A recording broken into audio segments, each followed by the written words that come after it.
So, welcome friends, and most welcome to AI Club today on Sunday, and thanks for joining on a Sunday morning. तो आज हम लोगों का जो है स्पेशल सेशन है जिसमें कि हमारे साथ मिस्टर अर्गा मुखर्जी जुड़ रहे हैं जो कि एक बहुत यंग मशीन लर्निंग प्रोफेशनल है और उनको मैंने यहाँ इसलिए बुलाया है कि उन्होंने काफ़ी इंटरव्यूज जो हैं वो बहुत सक्सेसफुली जो है उन्होंने क्लियर किए हैं।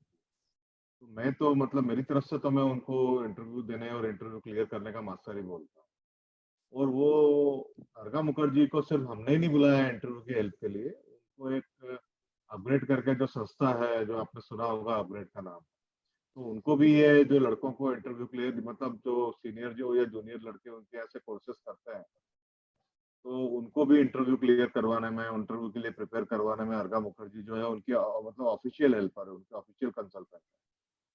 तो इसलिए मैंने सोचा कि आज अपने अगर चैनल के लिए इनको बुलाया जाए तो आप लोगों को मतलब आप जैसे जो यंग स्टूडेंट्स हैं उनको काफ़ी फायदा होगा।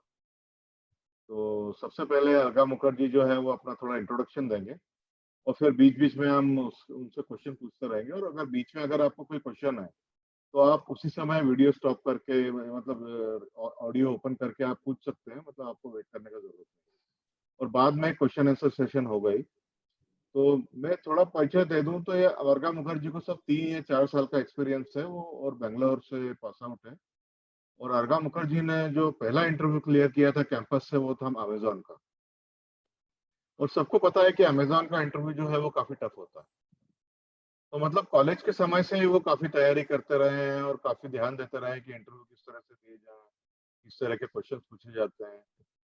तो मतलब अभी तो मुझे लगता है कि इन्होंने एक दर्जे की मतलब काफी एक दर्जे की महारत हासिल कर ली है इस काम में। तो मैं हूं आपका होस्ट शैलेंद्र कदरे और welcome to the AI club channel. और मैं अब हैंड ओवर करूंगा अर्गा को, वो अपने परिचय से शुरुआत करेंगे और बीच बीच में हम उनसे प्रश्न पूछते रहेंगे। All yours अर्गा, word. Thank you so much, sir, for having me here. It's like a great honor for me to be here. मैं अपना स्क्रीन शेयर करता हूँ and इसके बाद I will start with my introduction.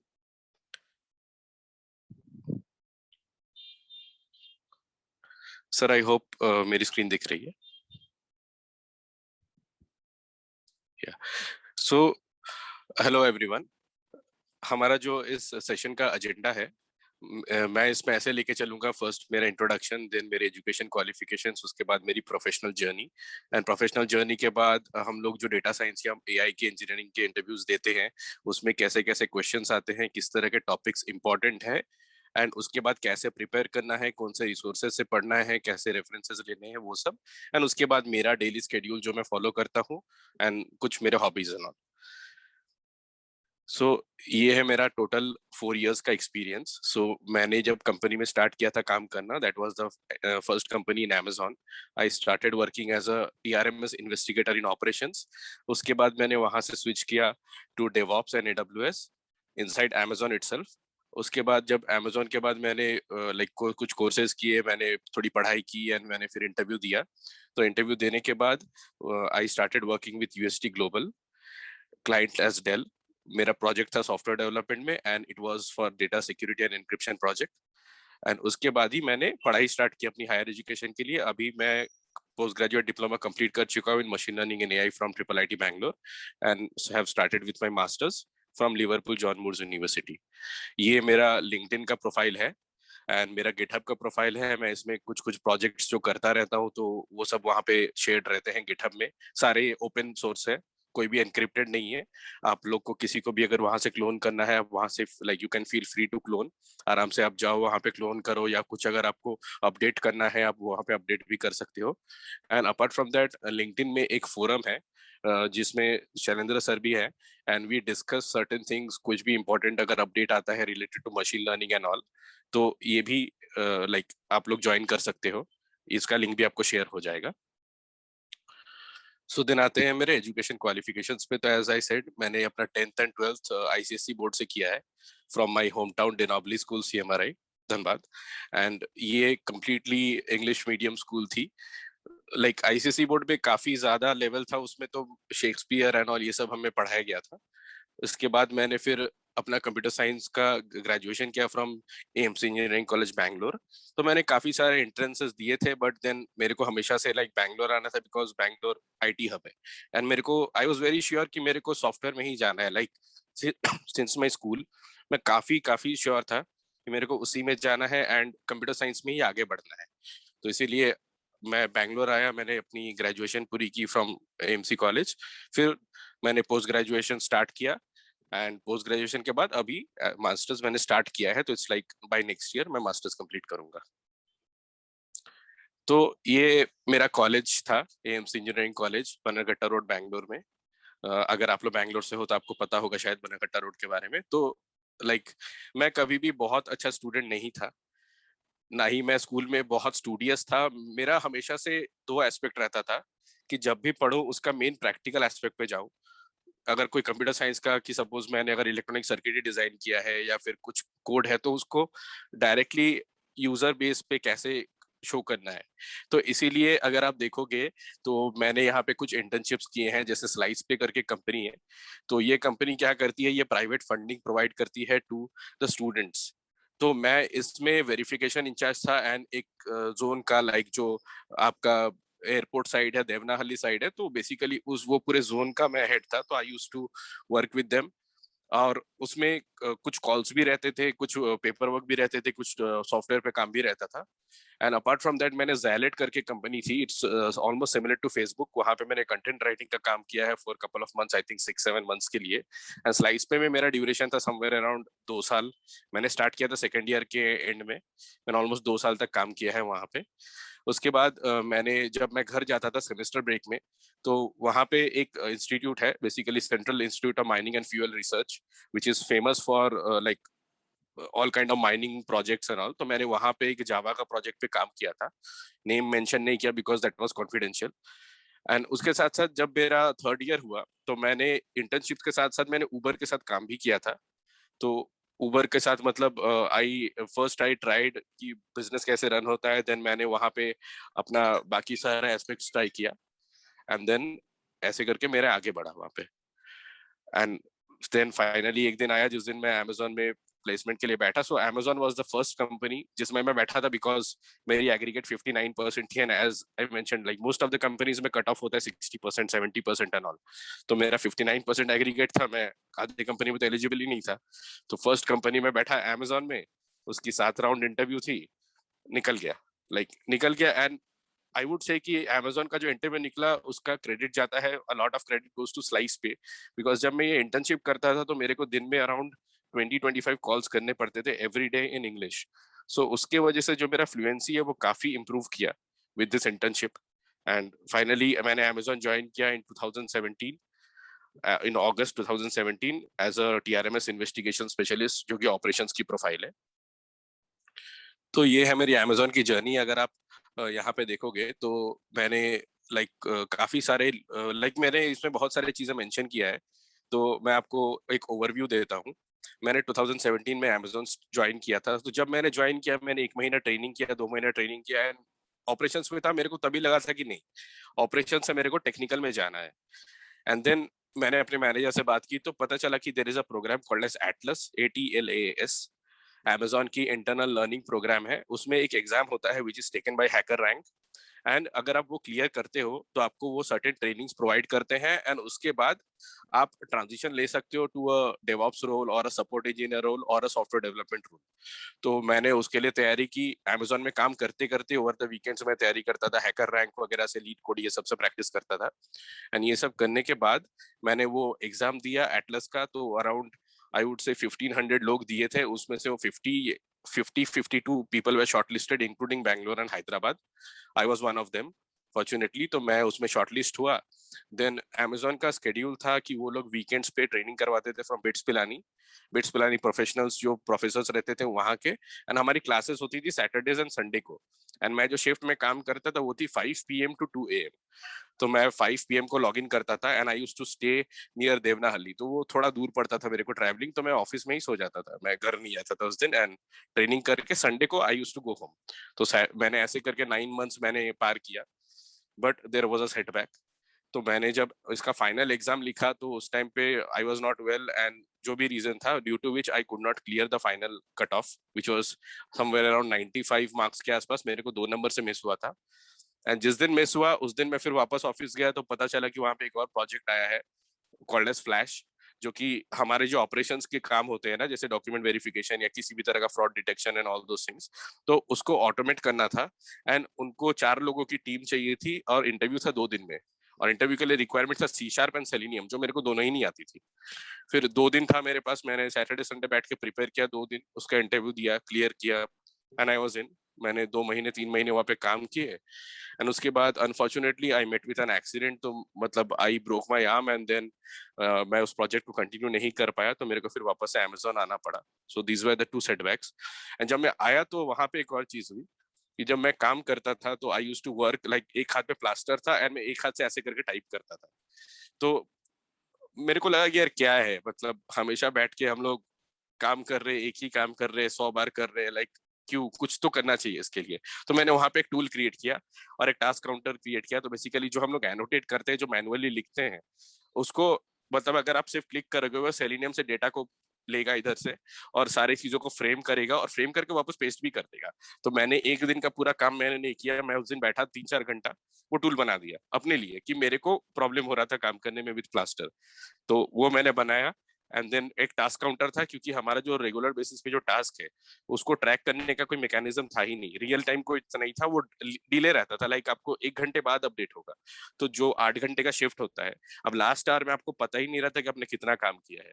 तो ये दोनों चीज था, तो ये दोनों पे मैंने काम किया। एंड देन लाइक थोड़ा सा हेल्प हुआ ये काफी, और उसके अगेंस्ट भी यूज हुआ ये टास्क काउंटर, मल्टीपल अलग अलग टीम्स में यूज हुआ। एंड देन फाइनली मेरे को रियलाइज हुआ कि नहीं, I am still working in operations, and जब मैं कोड करता तो मेरे को मजा आ रहा है, तो अब निकलना है।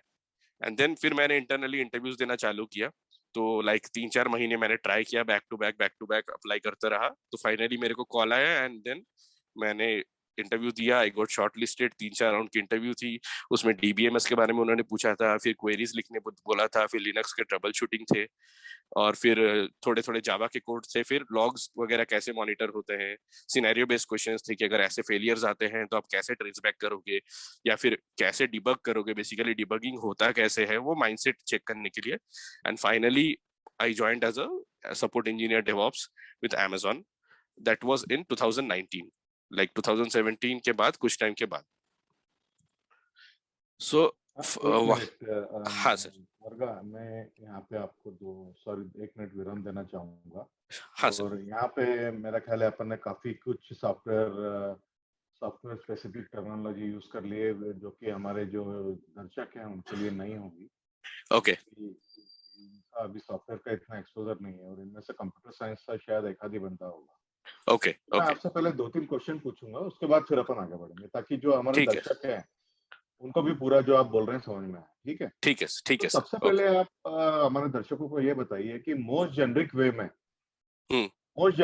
मतलब इनको जेनरिक वे में, अगर एक इंजीनियर फ्रेशर है जिसको जो थोड़ा पाइथन सीख के मशीन लर्निंग या जुपिटर नोटबुक पे प्रोग्रामिंग करके अगर एक कंपनी ज्वाइन करता है, हम्म। तो उसको किस तरह का काम मिलता है, देखिए सर, उसको दो किस तरह तरह के। का काम करना पड़ता है, मतलब। तो ये हाँ। क्वेश्चन अभी मेरे से कि आपके आने से 2 मिनट पहले किसी ने पूछा था, तो ठीक मैंने है। सोचा वो क्वेश्चन आपसे ही पूछूं मैं। ठीक है। तो वो ठीक है। किस तरह का काम करना पड़ता है, पहले हमारे दर्शकों को बताइए।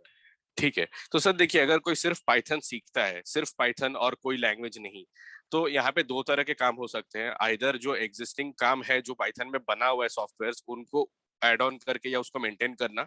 दूसरा काम हो सकता है कि पाइथन में डेवलपमेंट करना।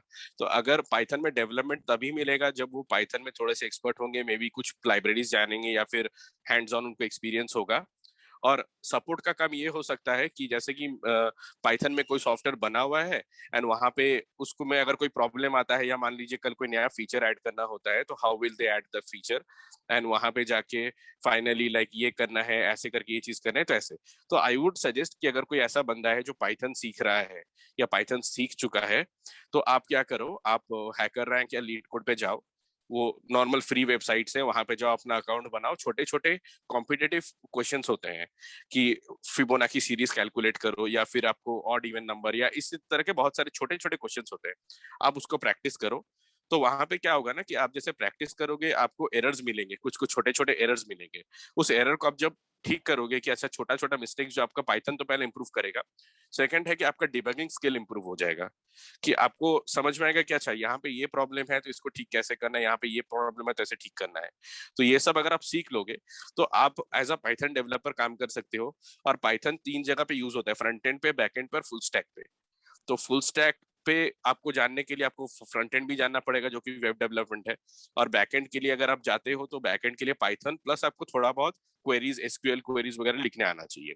तो अगर आप एसक्यूएल थोड़ा सा सीख लेते हो पाइथन के साथ, तो मैं बोलूंगा कि आपको बैक एंड डेवलपमेंट का अच्छा अच्छा काम रहेगा, एंड आगे भी अच्छा, बहुत सारे ऑप्शंस खुलेंगे। तो अपने दर्शकों को आप ये बताना चाहेंगे कि ये एसक्यूएल और क्वेरीज क्या होता है, क्वेरी क्या होता है और एसक्यूएल क्या होता है, उनको किसके लिए यूज करते हाँ, तो सर जैसे कि हम लोग, मान लीजिए मैं एकदम ले टर्म्स में बताता हूँ, जैसे कि हमारे पास एक नोटबुक है, ठीक है।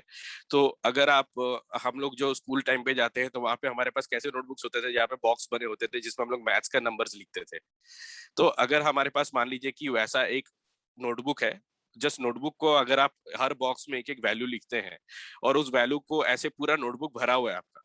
अब आपको अगर सपोज कोई सर्टेन एक पेज से, एक बॉक्स से नंबर चाहिए, तो वहां पे आप क्या करोगे, आपको पहले पेज में जाना पड़ेगा, उस पेज में, फिर उस लाइन पे, फिर उस वर्ड के अंदर जाके आप उसका वैल्यू लोगे कि अच्छा यहाँ पे 9 लिखा हुआ है, या तो यहाँ पे 7 लिखा हुआ है। तो ऐसे ही डेटाबेस में टेबल्स होते हैं। तो टेबल्स में क्या होता है कि हम लोग अलग अलग टेबल्स बनाते हैं अलग अलग डेटा के लिए। वहां पे हम लोग सारी चीजें रखते हैं। सारी चीजें रखने के बाद हम लोग क्या करते हैं कि कहीं और से हम लोग उसको मांगते हैं डेटा को, कि ठीक है मेरे को ये डेटा का वैल्यू जो है वो चाहिए। तो अभी कैसे लेंगे, हम लोग को तो किसी तरह से उस पर कनेक्ट करना पड़ेगा डेटाबेस में। और डेटाबेस में मान लो कि मैंने यूजर नेम, पासवर्ड वो सब डाल के मैंने कनेक्शन कर दिया। अब डेटा कैसे मिलेगा हमें? तो डेटा मिलने के लिए हमें कुछ कमांड्स लिखने पड़ते हैं, जो कि कंडीशंस लगाते हैं कि अच्छा अगर एक्स वाई जी ऐसे है तो ये मेरे को वैल्यू दो आप। A B C, A plus B plus C अगर 10 है तो मेरे को ये वैल्यू दो। तो इस तरह के हम लोग कुछ क्लॉजेस डालते हैं, उसको बोलते हैं क्वेरी। और एसक्यूएल एक ऐसा लैंग्वेज है जिसके थ्रू हम लोग उस क्वेरी को लिखते हैं एंड एग्जीक्यूट करते हैं, कोई भी तरह का। जैसे कि एक सिंपल क्वेरी अगर मैं बताऊं तो select, SELECT, select star from और टेबल का नेम। तो इससे क्या होता है कि जो टेबल में जो भी डेटा है वो डेटा आपको दिखा दिया जाएगा, पूरा का पूरा डेटा। ऐसे करके बहुत सारे हैं? क्वेरीज अच्छा, होते हैं। तो इसका मतलब ये हुआ कि डेटाबेस में जो है हम लोग डेटा स्टोर करते हैं, हम्म। और जब बहुत सारा डेटा हमारे पास डेटाबेस में स्टोर हो जाता है तो उसको वापस रिट्रीव करने के लिए या डेटाबेस से वापस रिक्वायर्ड डेटा निकालने के लिए जो है हम जो लैंग्वेज यूज करते हैं उसको एसक्यूएल बोलते हैं, right? Yes yes, and data भेजने के लिए भी सेम ही तरह से हम लोग भेज हाँ, सकते हैं डाटा डेटा जो को। हम डेटाबेस में स्टोर जो करते हैं वो भी एसक्यूएल से स्टोर करते हैं, राइट? राइट राइट तो राइट, इसलिए हाँ एसक्यूएल यूज होता है। हाँ अच्छा, अब आप एक और क्वेश्चन है मेरा कि जैसे हम ये जो मतलब नए लड़के जो या नए स्टूडेंट जो किसी सॉफ्टवेयर कंपनी में जाते हैं तो उनको 3 या 4 तरह का काम मिल सकता है, जैसे कि एज अ डेवलपमेंट फ्रेशर, है। As a fresher. As fresher जब जाते हैं तो 3 या 4 तरह का काम जो आपने अभी डिस्कस किया मिल सकता है।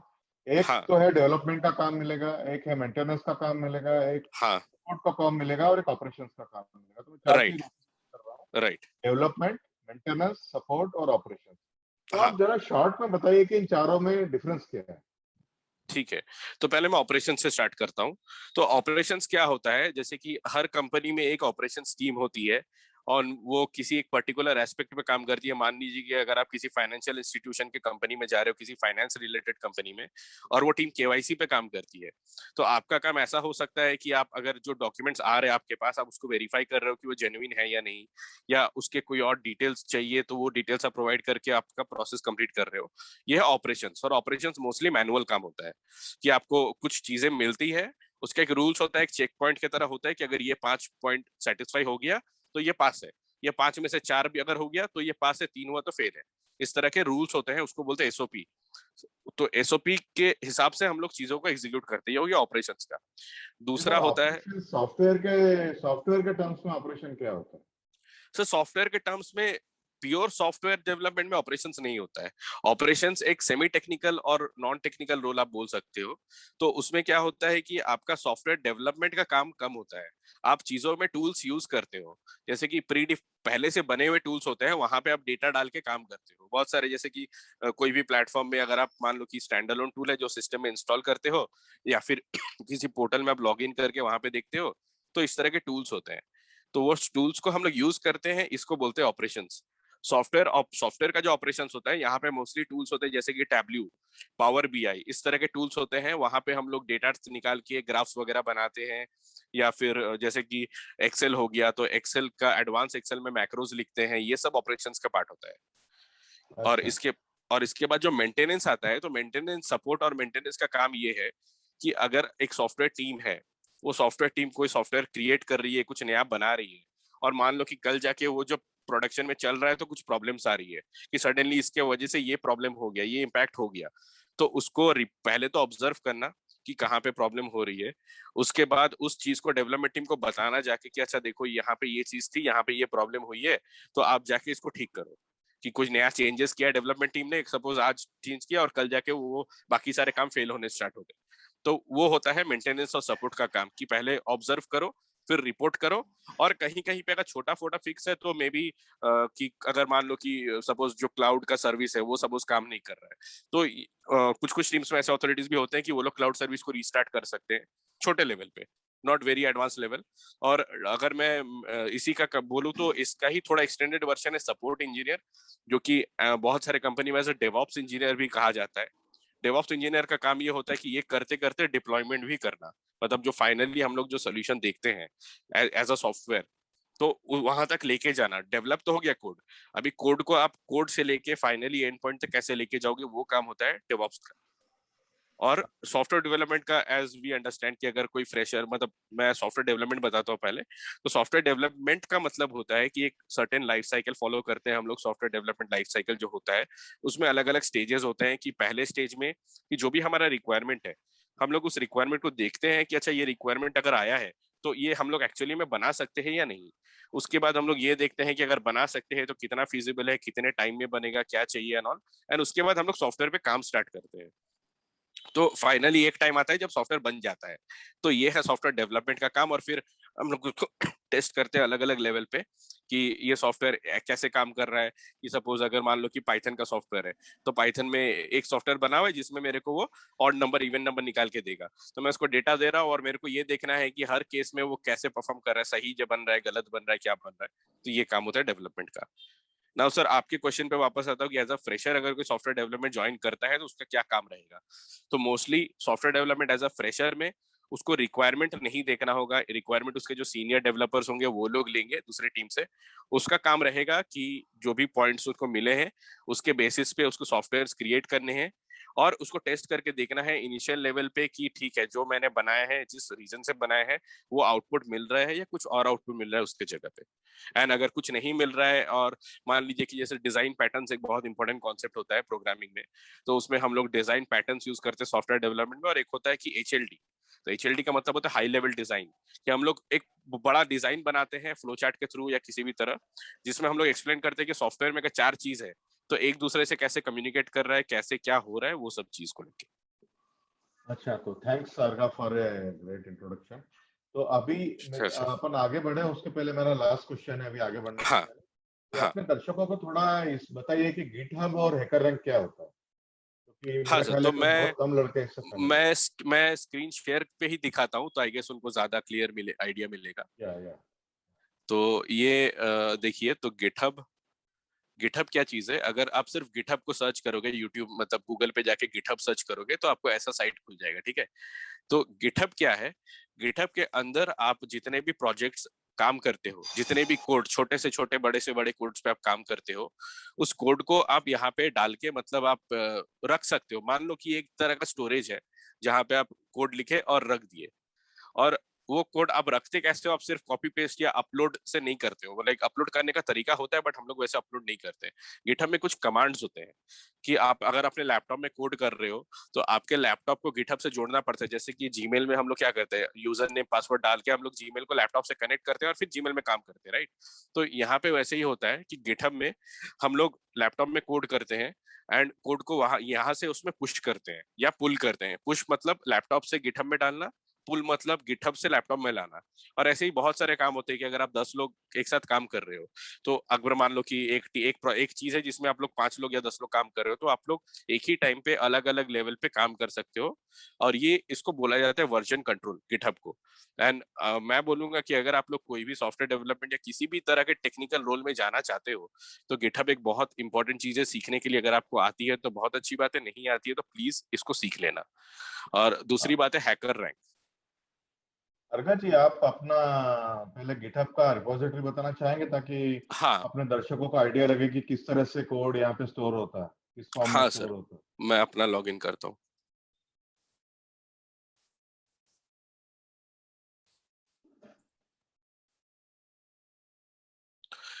अगर आप देखोगे तो ये है मेरा गिटहब का रिपोजिटरी। मैं आपको होम पेज पे पहले लेके चलता हूँ।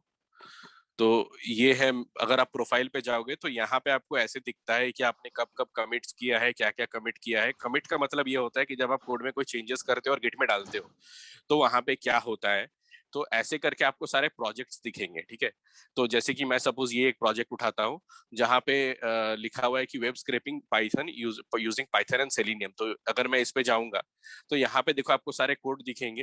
एंड मैंने जैसे मेरा तरीका है कि मैं यहाँ पे पहले रीडमी एक फाइल डालता हूँ जिसमें मैं क्या कर रहा हूँ, किस तरह से कर रहा हूँ, वो सब डालता हूँ यहाँ पे। उसके बाद कोड बेस करके एक फोल्डर क्रिएट करता हूँ जिसके अंदर पे मेरा कोड होता है। और इसके अंदर पे अगर आप जाओगे तो यहाँ पे आपको कोड मिलेगा जहाँ पे एक्सेप्शन हैंडलिंग और ये सारी चीजें, मतलब जिस तरह से भी आप काम करते हो तो ये सारी चीजें यहाँ पे रहते हैं। तो मैं ऐसे काम करता हूँ क्योंकि इससे होता ही है कि कल जाके अगर मान लो कोई नया बंदा देखता है तो उसको पता चलेगा कि अच्छा ये इसमें हो क्या रहा है। अगर आप सिर्फ ये रीडमी फाइल पर हो तो आपको समझ में आ जाएगा कि क्या करना है, क्या हो रहा है, ऐसे करके। तो एक स्टैंडर्ड प्रैक्टिस की तरह यूज कर सकते हो।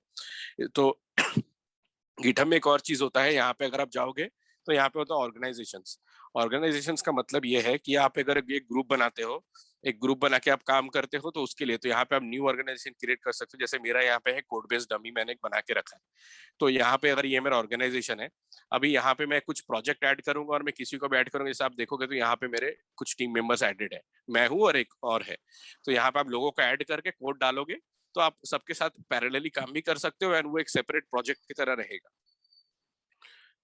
ठीक है, और थैंक्स यहाँ अर्घा। पे, हाँ, और यहाँ पे एक चीज मैं और बता देता हूँ कि अगर आप गिटहब एक्शंस में जाओगे तो यहाँ पे देखना बहुत सारे चीजें रहते हैं जिसमें आपको, मतलब आप कर सकते हो, एक्सप्लोर कर सकते हो। पाइपलाइंस जो होता है, पाइपलाइंस यहाँ से बना सकते हो आप। ठीक है, तो अर्घा आप अभी हैकर रैंक के बारे में थोड़ा बताइए। हाँ हाँ, मैं हैकर रैंक करता हूँ सर।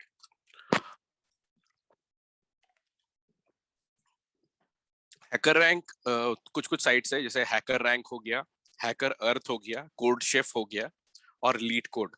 तो ये सारे साइट्स क्या करते हैं, ये सारे साइट्स बेसिकली, जैसे आप यहाँ पे हैकर रैंक पे अगर आप जाते हो तो आप देखो यहाँ पे आपको दो चीज मिलेगा, एक है स्टार्ट हायरिंग, दूसरा है फॉर डेवलपर्स। तो स्टार्ट हायरिंग में मतलब क्या है कि जो भी एचआर होते हैं या जो भी सीनियर टेक्निकल रिक्रूटमेंट करते हैं वो लोग यहाँ पे अपना रिक्वायरमेंट भी पोस्ट कर सकते हैं या तो डायरेक्टली यहाँ से हायर भी करते हैं लोगों को। और दूसरा ये जो है कि फॉर डेवलपर्स का मतलब अगर आप यहाँ पे साइन अप करोगे तो साइन अप करने पे ये होगा कि आपका जो भी टोटल मतलब जो काम है आप छोटे छोटे कोड्स पे प्रैक्टिस कर सकते हो। हैकर रैंक है इवन की सेम चीज है लीड कोड। तो लीड कोड भी एग्जैक्टली सेम चीज है। इसमें भी अगर आप जाओगे, आप अपना अकाउंट क्रिएट करोगे और आपको फिर छोटे छोटे क्वेश्चंस मिलेंगे। क्वेश्चंस में जाके आप वहां पे देख सकते हो कि ठीक है ये प्रॉब्लम स्टेटमेंट है, इस तरह का होता है। एक मिनट में लॉग इन करता हूँ, रुकिए, मेरा प्रोफाइल पे।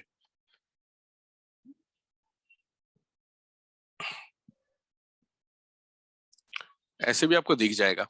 जैसे कि अगर मैं इसमें क्लिक करता हूँ, मान लो यहाँ पे देखो ये दिखा रहा है अगस्त का, ठीक है। तो ऐसे क्वेश्चंस आपको मिलेंगे यहाँ पे आपको क्वेश्चंस लिखा रहेंगे कि क्या करना है क्या नहीं। और यहाँ पे कॉन्टेस्ट भी ऑर्गेनाइज होते हैं। तो अगर मैं यहाँ पे लीड डेली प्रॉब्लम्स पे जाऊँ तो देखो आपको ऐसे प्रॉब्लम्स मिलेंगे जहाँ पे अगर पहला क्वेश्चन आप देखोगे तो यहाँ पे मेनली है कि 2 नंबर का सम निकालो, इजी लेवल पे है। फिर add two numbers, longest substring with repeating अलग अलग टॉपिक्स पे है, तो आप यहाँ पे सिलेक्ट कर सकते हो कि आपको कौन से टॉपिक के चाहिए। उसके बाद कितने लेवल के डिफिकल्टी के चाहिए, अगर आपको इजी चाहिए, मीडियम चाहिए या हार्ड चाहिए। और फिर यहाँ पे आप प्रैक्टिस कर सकते हो, आप सॉल्यूशंस देख सकते हो। एंड यहाँ पे अगर आप इधर देखोगे तो आपको टॉप जो कंपनी है, Microsoft, Google, Amazon and all, यहाँ इनके भी इंटरव्यू क्वेश्चंस रहते हैं, जैसे कि यहाँ पे माइक्रोसॉफ्ट का में दिख रहा है। और यहाँ पे आपको दिखेगा कि इस तरह के क्वेश्चंस कितनी बार कितनी कौन सी कंपनी में पूछे गए। तो ये एक बहुत अच्छा ऑप्शन है प्रैक्टिस करने के लिए। अगर आपको कुछ समझ में नहीं आ रहा कि प्रैक्टिस कैसे करना है, तो आप यहाँ पे कर सकते हो। लाइक ये फ्री ऑफ कॉस्ट है, इसमें कोई पैसे नहीं लगते। प्रीमियम पार्ट्स भी है, बट फ्री ऑफ कॉस्ट काफी अच्छा है। आपको यहाँ पे टॉपिक वाइज सारी चीजें मिलेंगे। अगर आप एक्सपैंड करोगे यहाँ पे, तो देखो यहाँ पे आपको सारी चीजें मिल जाएंगे कि सॉर्टिंग का क्या है, फिर क्विक सॉर्ट का क्या है। अगर आप मान लो कि सपोज रिकर्शन में जाते हो या काउंटिंग में जाते हो, तो आप काउंटिंग में क्लिक किया तो आपको काउंटिंग से रिलेटेड जितने प्रॉब्लम्स है वो आपको सारे यहाँ पे दिख जाएंगे। अब किसी भी एक प्रॉब्लम को खोलो तो यहाँ पे आपको 60% एक्सेप्टेंस दिख रहा है, तो इसका मतलब ये कि इसका कुछ कुछ सोल्यूशंस है। तो यहाँ पे आपको प्रॉब्लम रहेगा, यहाँ पे आपको सोल्यूशन रहेगा। यहाँ पे आप लैंग्वेज चेंज करोगे, आप अपना कोई भी लैंग्वेज सिलेक्ट कर, मान लो आपको पाइथन में करना है तो पाइथन में किए, तो इसको बोलते हैं स्टड। इस मतलब एक सैंपल कोड आपको मिल जाता है, आप यहाँ पे रन करो और यहीं पे आप डायरेक्टली रन कर सकते हो और फिर सबमिट कर दो कि आपका जो भी सोल्यूशन है। और ऐसे आपको पुराने सोल्यूशंस भी दिखेंगे यहाँ पे। देखो जैसे कि ये सोल्यूशन बना हुआ है, किसी ने बनाया है पाइथन में, जावा में, और यहाँ पे जो भी इससे रिलेटेड डिस्कशंस होते हैं वो सारे आपको यहाँ दिख जाएंगे। तो और यहाँ पे इंटरव्यू के अगर यहाँ पे आप जाओगे तो यहाँ पे आपका ऑनलाइन असेसमेंट्स वगैरह भी रहता है, जहाँ से आप मॉक इंटरव्यू के लिए प्रिपेयर कर सकते हो। तो ये एक बहुत अच्छा प्रैक्टिस प्लेटफॉर्म है। Yeah, thanks, Arga, for a nice introduction of these two tools. So, all yours, let us go ahead. ठीक है सर। मैं ओके। एक मिनट, मैं हाँ। सिर्फ लर्नर को ये सजेस्ट करूंगा यहाँ पे कि वो कॉपी पेन लेके अगर नोट्स ले लें अभी के अभी की, जैसे ये हैकर रैंक है तो हैकर रैंक कैसे सर्च करना है या गिटहब कैसे सर्च करना, या शॉर्ट में लिख लें कि गिटहब किसके काम में आता है, हैकर रैंक में क्या होता है। तो बाद में आप खुद जाके एक्सप्लोर कर सकते हैं और आपको इंटरव्यू फिर जो है ना सही मायने में आपके लिए काफी मददगार सिद्ध होगा आपके खुद के डेवलपमेंट के लिए। तो आप नोट्स लेते रहिए प्लीज। ठीक है अर्घा, चलो लेट्स सर ऑल योर्स। ठीक है सर, तो आगे बढ़ता हूँ। तो मेरी जो नेक्स्ट कंपनी थी दैट वाज यूएसटी, एंड मेरी क्लाइंट थी डेल। तो जब मैं अप्लाई किया था इंटरव्यू के लिए, तो तब मेरे को पता नहीं था कि कौन से क्लाइंट के लिए होगा। एंड वहां पे जिस प्रोफाइल के लिए मैंने अप्लाई किया था वो था testing engineer, automation testing engineer. तो हमारा काम ये होता है कि हम लोग जो कोड लिखे हुए हैं उस कोड को टेस्ट करने के लिए कि वो कैसा काम करता है, उसके लिए हम लोग एक और कोड लिखते हैं जिसको बोलते हैं टेस्ट केसेस। और फिर देखते हैं कि कैसा परफॉर्म कर रहा है। तो मैं इस इंटरव्यू के लिए गया था, एंड हुआ ये कि मेरा जो, आप अगर रिज्यूमे देखे होंगे तो वहाँ पे, मतलब लर्नर्स के साथ तो शेयर नहीं है, फिर मैं बता देता हूँ। तो मैंने अपने कॉलेज के टाइम में फाइनल ईयर पे मैंने एक जावा के प्रोजेक्ट पे काम किया था, जो कि था आपका डेटा एनक्रिप्शन के ऊपर। कि हमारे से एक साइड से डेटा आता है, हम लोग उसको दो तरह से एनक्रिप्ट करते हैं और फिर भेजते हैं। और जहाँ पे साइड में पहुंचता है तो वहां पे उनके पास एक पिन होता है, जैसे कि हम लोग ओटीपी यूज करते हैं मोबाइल में, और उस पिन को डाल के उसको डिक्रिप्ट करते हैं। तो मेरा ये प्रोजेक्ट मेंशन किया हुआ था। एंड उसके बाद मेरा जो इंटरव्यू ले रहे थे तो वो काफी सीनियर थे, he was around 20+ years of experience person. And उन्होंने मेरे को कुछ क्वेश्चंस पूछे related to algorithm, data structure and optimization. Optimization as in कि मैंने को कुछ सिनेरियो दिया गया, बोला कि आप ये कोड लिखो। एंड उसके बाद उन्होंने मेरे को बोला कि इसको आप ऑप्टिमाइज करो कि आप क्या कर सकते हो, क्योंकि अगर ये कोड आप नॉर्मल एक बार चला रहे हो तब तो ठीक है, हो सकता है 2 मिनट लगे, लेकिन अगर आप इस कोड को मान लो हर दिन चलाते हो और बहुत ज्यादा डेटा प्रोसेस होता है, तो इसको ऑप्टिमाइज करना पड़ेगा। तो ये जो सॉफ्टवेयर डेवलपमेंट का जो इंटरव्यूज होता है, इसमें 3 चीज बहुत इंपॉर्टेंट होता है। पहला है एल्गोरिदम्स, किसी भी इंटरव्यू में, जावा, पाइथन, सी शार्प, कुछ भी, तो एल्गोरिदम्स इंपॉर्टेंट है। डेटा स्ट्रक्चर्स जो होता है, पाइथन के डेटा स्ट्रक्चर्स अगर आप बोलो तो जैसे कि लिस्ट हो गया आपका, फिर जो भी डेटा फ्रेम वगैरह ये सब कॉन्सेप्ट्स हो गया। आपका जो डिफरेंसेस है एक लिस्ट में और एक जो हम लोग नॉर्मल जो डिक्लेयर करते हैं वेरिएबल में, वो कैसे डिक्लेयर होता है, कैसे काम करता है, आई लॉक और लॉक का डिफरेंस क्या है, ऐसे फंक्शंस जो होते हैं। तो इस तरह की चीजों को समझना। दूसरा चीज है कि अगर आप कोड लिख रहे हो, देखो अगर फॉर एन एग्जाम्पल मेरे को बोला है कि 1 से 100 तक मेरे को सारे ऑड नंबर्स निकाल के दो, इसका 2 तरीका सिंपल हो सकता है। कि पहला मैं क्या करूं, मैं 1 से 100 तक लूप चलाऊं और उसके बाद हर एक ऑल्टरनेट नंबर पे जब भी ऑड नंबर है मैं उसको प्रिंट करूं। ये एक तरीका होता है। इसमें क्या है कि 1 से 100 में मेरा लूप 100 बार चलेगा, तो अगर ये 1 लाख बार हो तो 1 लाख बार लूप चलेगा। लेकिन इसको ऑप्टिमाइज करने का एक सिंपल तरीका क्या हो सकता है कि मैं लूप को ही स्टार्ट करूं 3 से या 1 से, जो भी फर्स्ट अगर 1 लेना है तो 1 से, एंड उसके बाद उसको इंक्रीमेंट करूं 2 से। तो क्या होगा, मेरा जो आइट्रेशन से जो रन होता है वो आधा हो गया। तो ये होता है ऑप्टिमाइजेशन। इस तरह से सोचना पड़ता है कि अगर आप एक कंपनी में काम करते हो और एक नॉर्मल कोड लिख रहे हो, तो दोनों में डिफरेंस ये होता है कि आपको जो भी कोड है वो आपका कोड ऐसा होना चाहिए कि सिंपल होना चाहिए, समझ में आए और ऑप्टिमाइज होना चाहिए, ताकि उसके वजह से आपको परफॉर्मेंस पे अच्छा इंप्रूवमेंट मिले और कोई प्रॉब्लम ना हो। लाइक अगर आपका कोड हर दिन चलता है या लंबे टाइम के लिए चलता है, तो क्योंकि आप जब कोड चलाते हो तो आपके लैपटॉप का भी तो मेमोरी या रैम वगैरह यूज होता है, रैम रोम कंज्यूम होता है। तो पूरा दिन अगर आपका रैम कंज्यूम्ड रहेगा तो आप बाकी चीज नहीं कर सकते। तो ये सारे चीज है। एंड उसके बाद मेरे को ये प्रॉब्लम स्टेटमेंट दिया गया था, and finally they were very interested to hire me as a software developer and not as a testing engineer, क्योंकि जो मेरा प्रोजेक्ट था जो मैंने कॉलेज में काम किया था, तो उनका कुछ सिमिलर रिक्वायरमेंट था जो इससे रिलेटेड था। एंड वो था मतलब जो पीआईआई डेटा होता है, मतलब जो पर्सनल इंफॉर्मेशन का जो डेटा होता है उसको एनक्रिप्ट करना था। एंड ऐसा एनक्रिप्ट करना है ताकि अगर किसी को कल मिल जाता है डेटा तो उसको वो चीज ना पता चले कि अच्छा ये क्या है वो क्या है, ऐसे करके। एंड फाइनली उसके बाद एक ऐसा फेज आया जब प्रोजेक्ट में एक रिक्वायरमेंट आई, तो मैंने आपका डेटा इंजीनियरिंग जो होता है, डेटा इंजीनियरिंग जैसे मैंने बताया एसक्यूएल, तो एसक्यूएल जो हम लोग डेटाबेसेस में लिखते हैं, ऐसे बहुत सारे डेटाबेसेस होते हैं, मतलब बहुत सारे, तो उनको एक साथ पैरेलली काम करना ये सब चीज आता है उसमें, और वो सब मैंने सीखा। फिर बिग डेटा का कॉन्सेप्ट होता है जो हाइव और काफका होता है। काफका का मतलब जैसे हम लोग नेटफ्लिक्स देखते हैं, राइट? तो नेटफ्लिक्स में क्या होता है कि हम लोग कोई मूवी पे गए, मूवी पे क्लिक किए और मूवी हमें दिखाना स्टार्ट हो गया। तो हम लोग मूवी को कहीं डाउनलोड करके नहीं रखते हैं, या नेटफ्लिक्स भी कहीं डाउनलोड करके नहीं रखते हैं, वो कहीं से लेके स्ट्रीम करता है लाइव, जैसे कि यूट्यूब में भी स्ट्रीम होता है। तो जहां पे ये स्ट्रीमिंग के चीजें होते हैं ना, मोस्टली काफका यूज होता है। एक एक जगह से रिक्वेस्ट आता है, एक जगह से मैसेज रिसीव होता है, ऐसे करके दोनों सिंक पे चलते हैं। तो ये है आपका काफका का कॉन्सेप्ट। तो ये सब पे मैंने काम किया था, एंड काफी अच्छा लर्निंग था मेरा यहाँ पे। तो आगे बढ़ते हैं सर। ये अभी मेरा प्रेजेंट एम्प्लॉयर है। तो राइट नाउ मैं जब डेल में था लास्ट टाइम, मैं जब काम कर रहा था, तो उसी टाइम मैंने अपनी पढ़ाई स्टार्ट की थी पोस्ट ग्रेजुएशन में।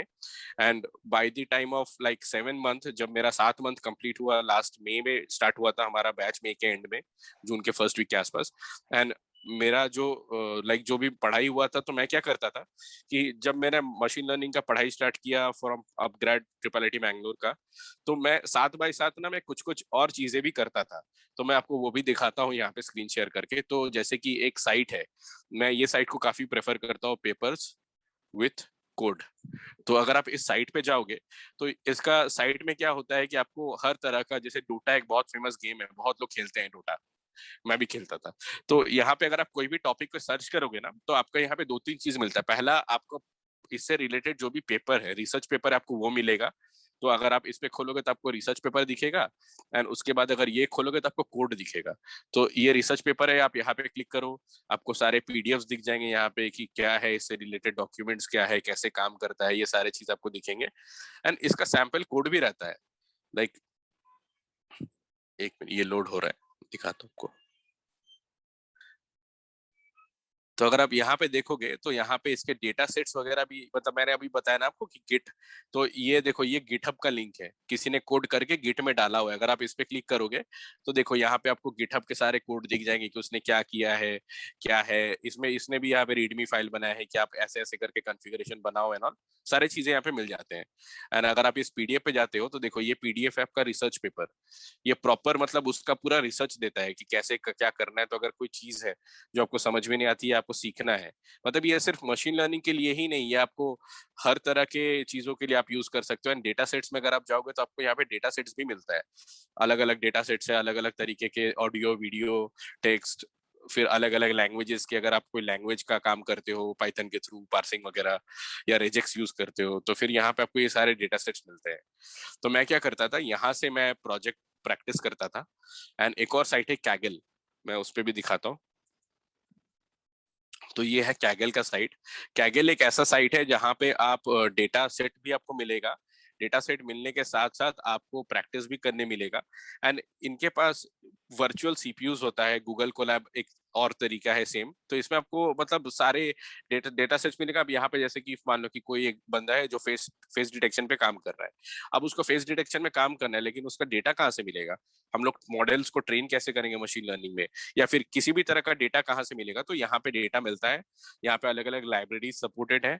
यहाँ पे अगर आप देखोगे तो ऐसे बहुत सारे कॉम्पिटिशन्स होते हैं जहाँ पे आपको अलग अलग टॉपिक्स दिया जाता है, डेटा दिया जाता है, एंड फिर लोग एक दूसरे के साथ compete करके सॉल्यूशंस निकालते हैं। तो ये भी एक बहुत अच्छा प्रैक्टिस प्लेटफॉर्म है। आप इसको भी यूज कर सकते हो।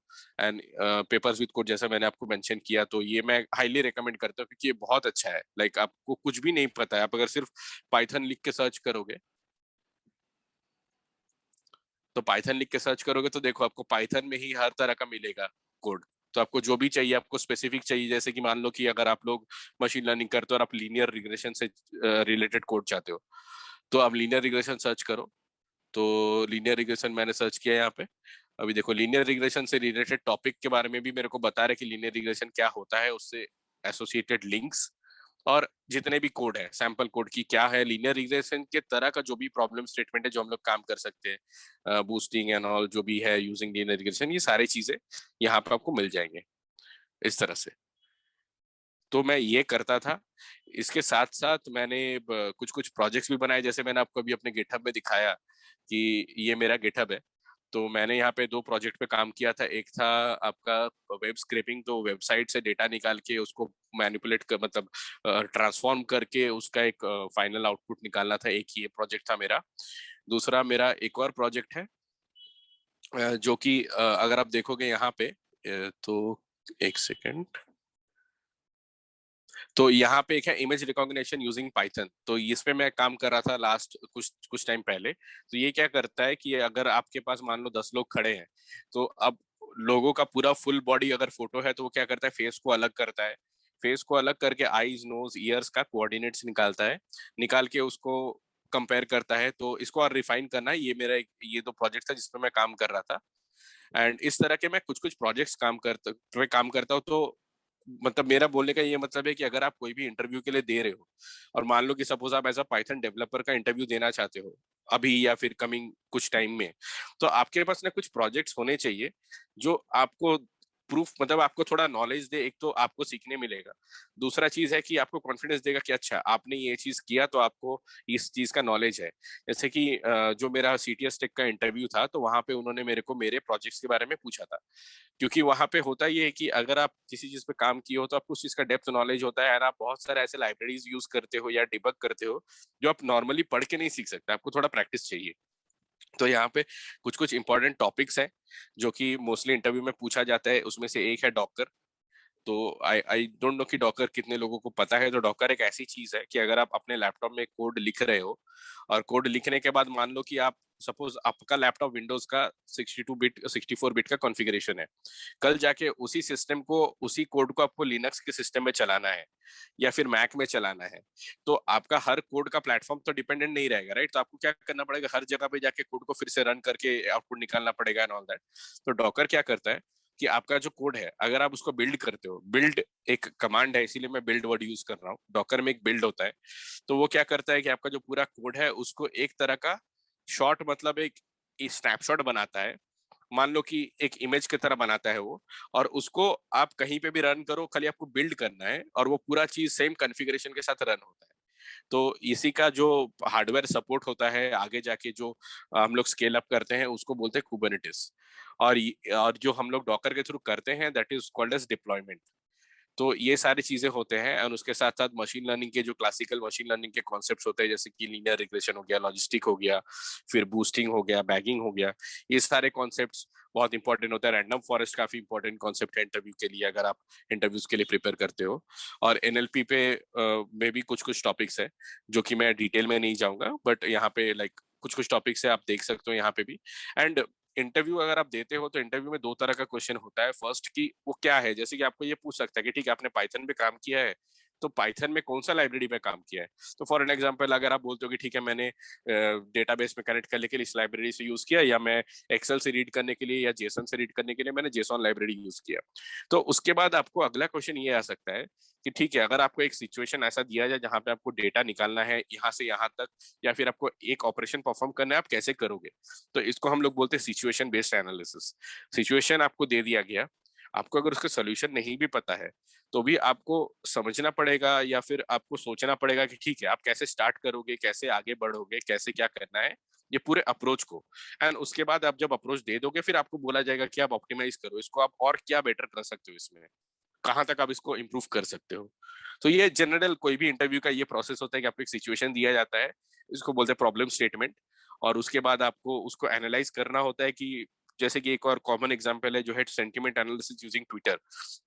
तो इसमें क्या होता है कि ट्विटर जो है, ट्विटर में मान लो किसी ने एक पोस्ट डाला, या फिर कोई भी सोशल मीडिया हो, फेसबुक हो या किसी भी तरह का सोशल मीडिया, वहां पे किसी ने एक पोस्ट डाला, वहां पे 10 लोगों ने लाइक किया और बाकी लोगों ने कमेंट किया गुड, वेरी गुड ऐसे करके। तो आपको ये निकालना है कि जो पोस्ट है उसका ओवरऑल सेंटिमेंट पॉजिटिव है या नेगेटिव है।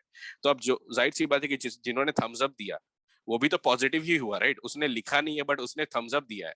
और या फिर किसी ने एक स्माइली डाल दिया सिर्फ हैप्पी फेस वाला, या फिर किसी ने अपसेट फेस वाला स्माइली डाल दिया, सैड फेस वाला।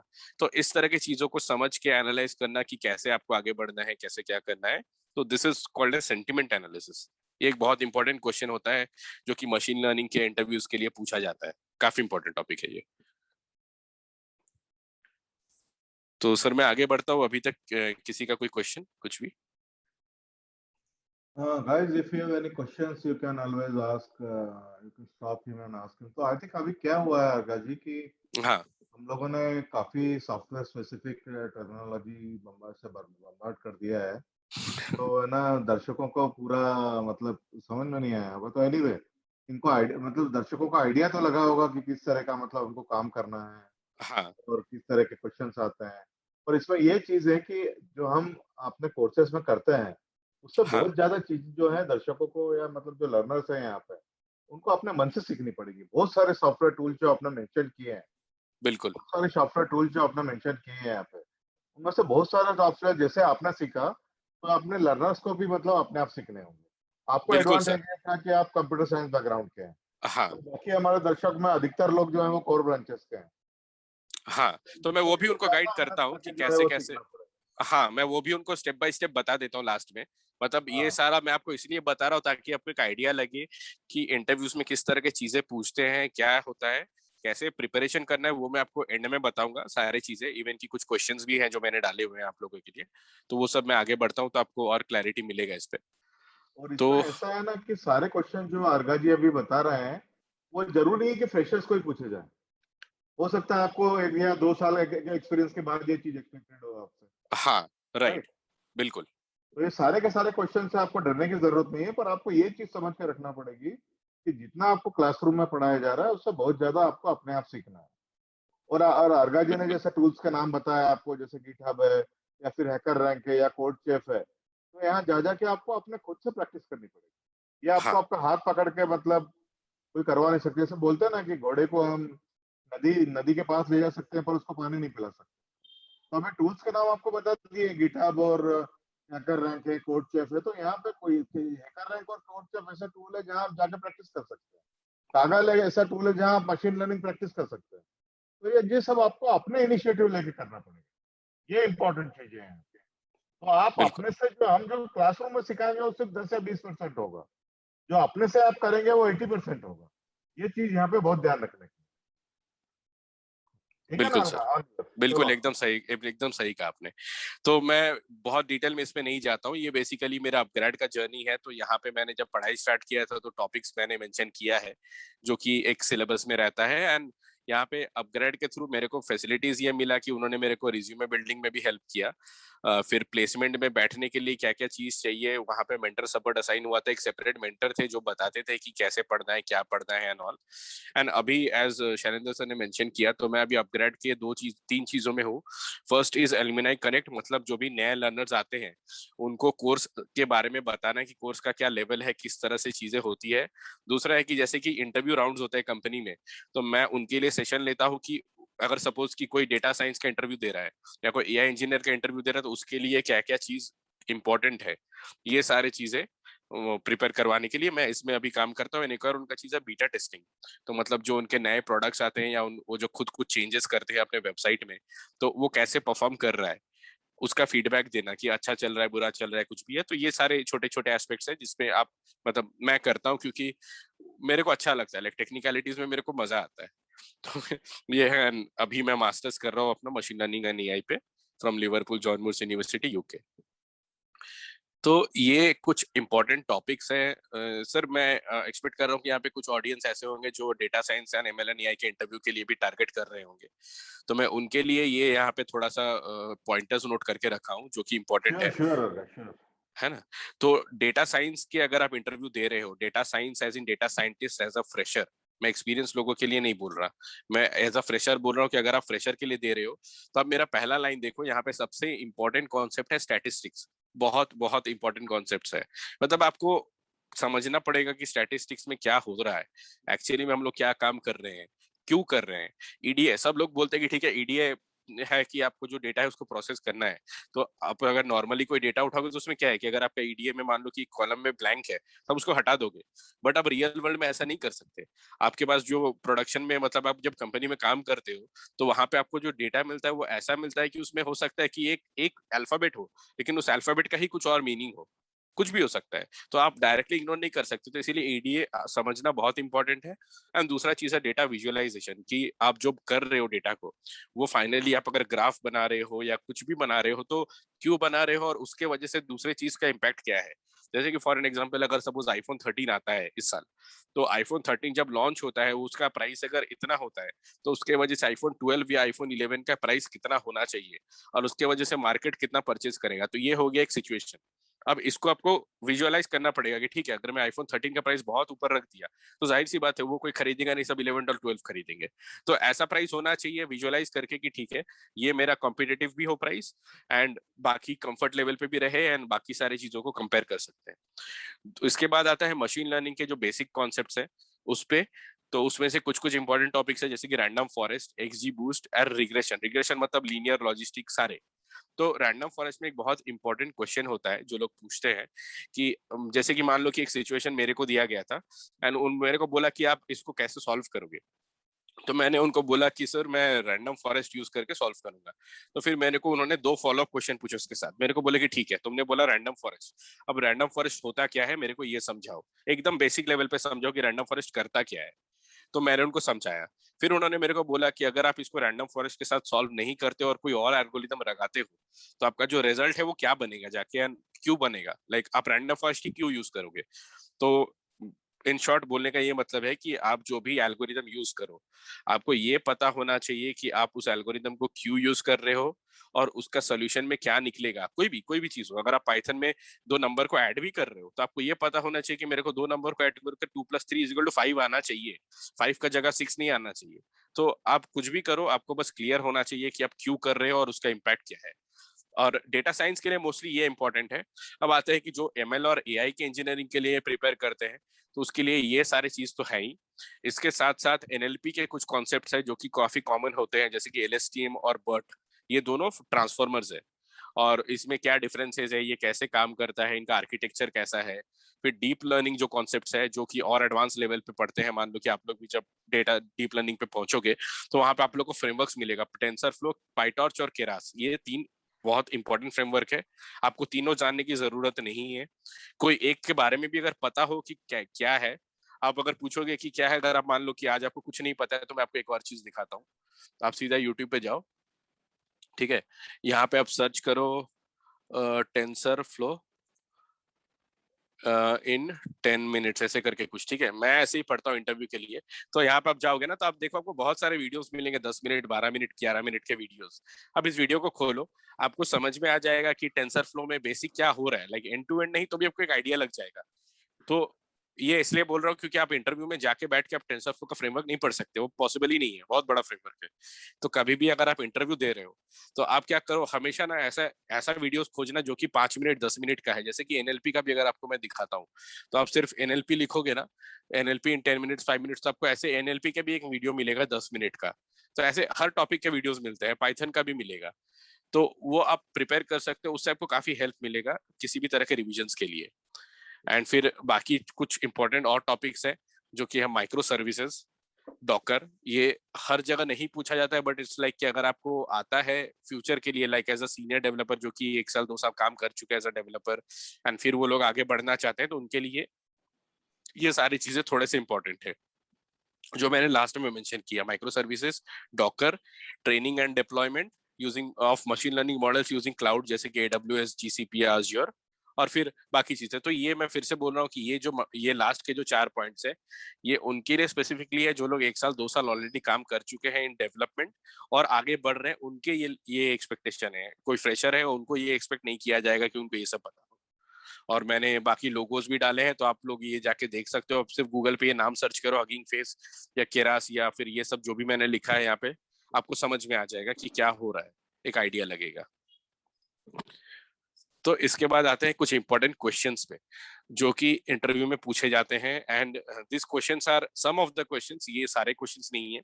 तो ये एक लाइक बेसिक फंडामेंटल है जिसमें कुछ कुछ चीजें बहुत इंपॉर्टेंट होती है। For an example, central limit theorem क्या होता है and why it is important, sampling क्या होती है, टाइप 1 एंड टाइप 2 एरर क्या होता है। उससे पहले आपको समझना पड़ेगा कि एरर होता क्या है, फिर टाइप 1 क्या होता है, टाइप 2 क्या होता है, दोनों में डिफरेंसेस क्या है, सिमिलैरिटीज क्या है।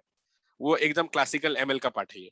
इसके बाद कि अगर आप लीनियर रिग्रेशन कर रहे हो तो इसके लिए आपको कौन से लाइक अजम्पशंस लेने हैं, फिर स्टैटिस्टिकल इंटीग्रेशन इंटरेक्शन क्या होता है, अगर आप ग्रेडियंट डिसेंट निकालते हो तो ग्रेडियंट डिसेंट कैसे निकलता है, वो क्या होता है, बायस और वेरिएंस क्या होता है। These are the questions specific to data science and machine learning. अगर आप सॉफ्टवेयर डेवलपमेंट के लिए जा रहे हो तो ये क्वेश्चंस आपके लिए एप्लीकेबल नहीं है। तो ये सिर्फ डेटा साइंस के लिए है, मतलब एकदम कोर डेटा साइंस के लिए।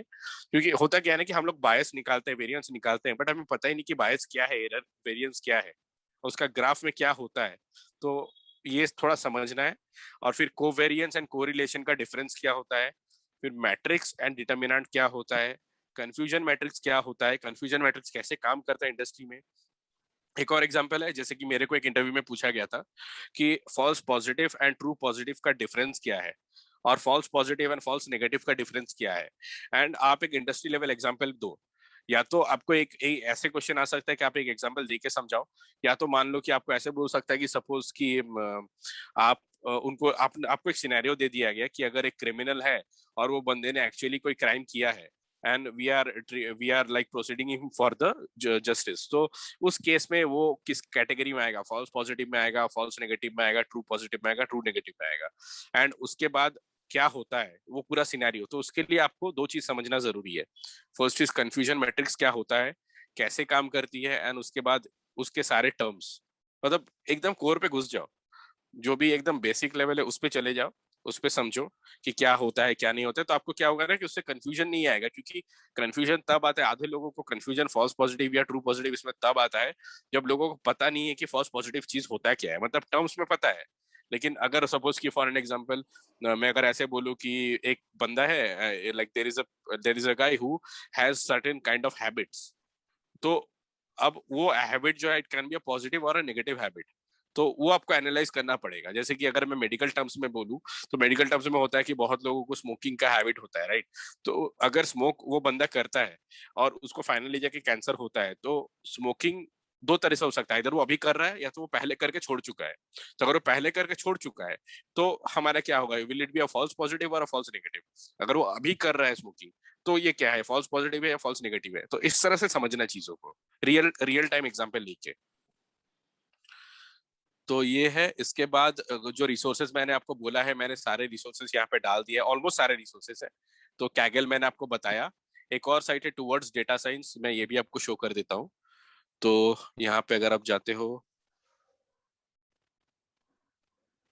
टूवर्ड्स डेटा साइंस, आप सर्च करो, ठीक है। तो यहाँ पे आप जाओगे तो आपको यहाँ पे ब्लॉग्स मिलेंगे, छोटे छोटे ऐसे ब्लॉग्स मिलेंगे। जैसे कि यहाँ पे इसका सपोज टॉपिक है कि measuring structure stability of econometric models, ऐसे करके।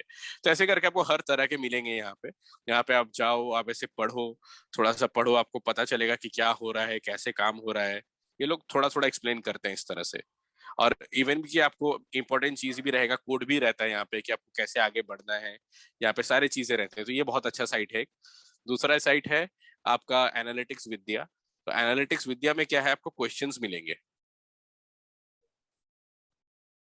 एनालिटिक्स विद्या पे अगर आप जाओगे तो यहाँ पे ना आपको इसमें लाइक ये साइन अप करना पड़ता है आपको, तो मेरा इसमें साइन अप अभी है नहीं।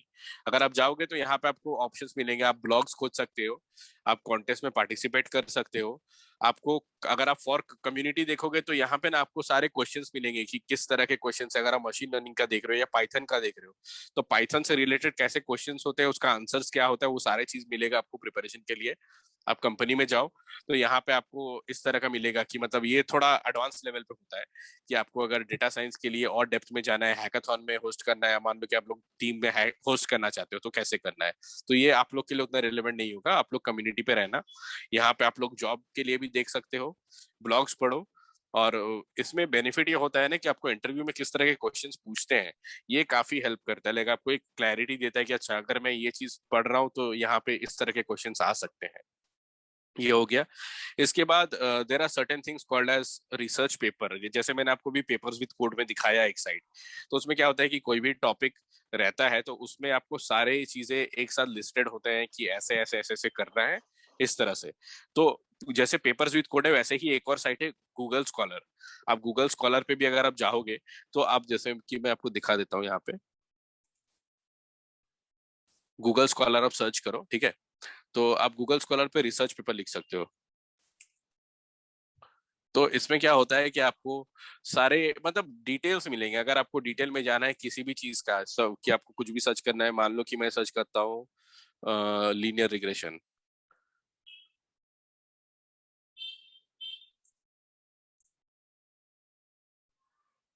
ठीक है। तो अगर आप लीनियर रिग्रेशन सर्च करोगे तो लीनियर रिग्रेशन से रिलेटेड जितने भी चीजें हैं ना, बुक से लेके रिसर्च से लेके सारे चीज आपको यहाँ पे दिख जाएंगे। तो ऐसे कि आप टॉपिक, आपको मान लो कि अगर आपको एक्सप्लोर करना है कि ठीक है मैं तो लीनियर रिग्रेशन पे काम कर चुका हूं, आप देखते हैं कि इसमें क्या होता है, तो इस तरह से आप सारी चीजों को आराम से देख सकते हो। ये एक अच्छा साइट है। दूसरा साइट तो पेपर्स विद कोड जो मैंने आपको ऑलरेडी दिखाया है, ये वाला साइट, इसमें ऑलरेडी आपको एक्सप्लेन्ड है सारी चीजें, तो यहाँ भी आप देख सकते हो। तो मैंने ये सारे के लिंक्स डाल दिए हैं। उसके बाद आता है कुछ कुछ ट्यूटोरियल्स जो कि है यूट्यूब एंड कोर्सेरा के। तो एक है machine learning by Andrew Ng, ये कोर्सेरा का ट्यूटोरियल है, ये भी काफी अच्छा है। इसके बाद अपना शैलेंद्र सर का जो साइट पोर्टल है, ये भी काफी अच्छा है क्योंकि ये बहुत बेसिक लेवल से सर समझाते हैं। एंड इट्स लाइक कि जितना बेसिक लेवल पे ये समझाते हैं, मैंने बहुत कम चैनल पे ही ऐसा देखा है होते हुए। तो ये काफी अच्छा है, आप इनको डेफिनेटली रेफर करो।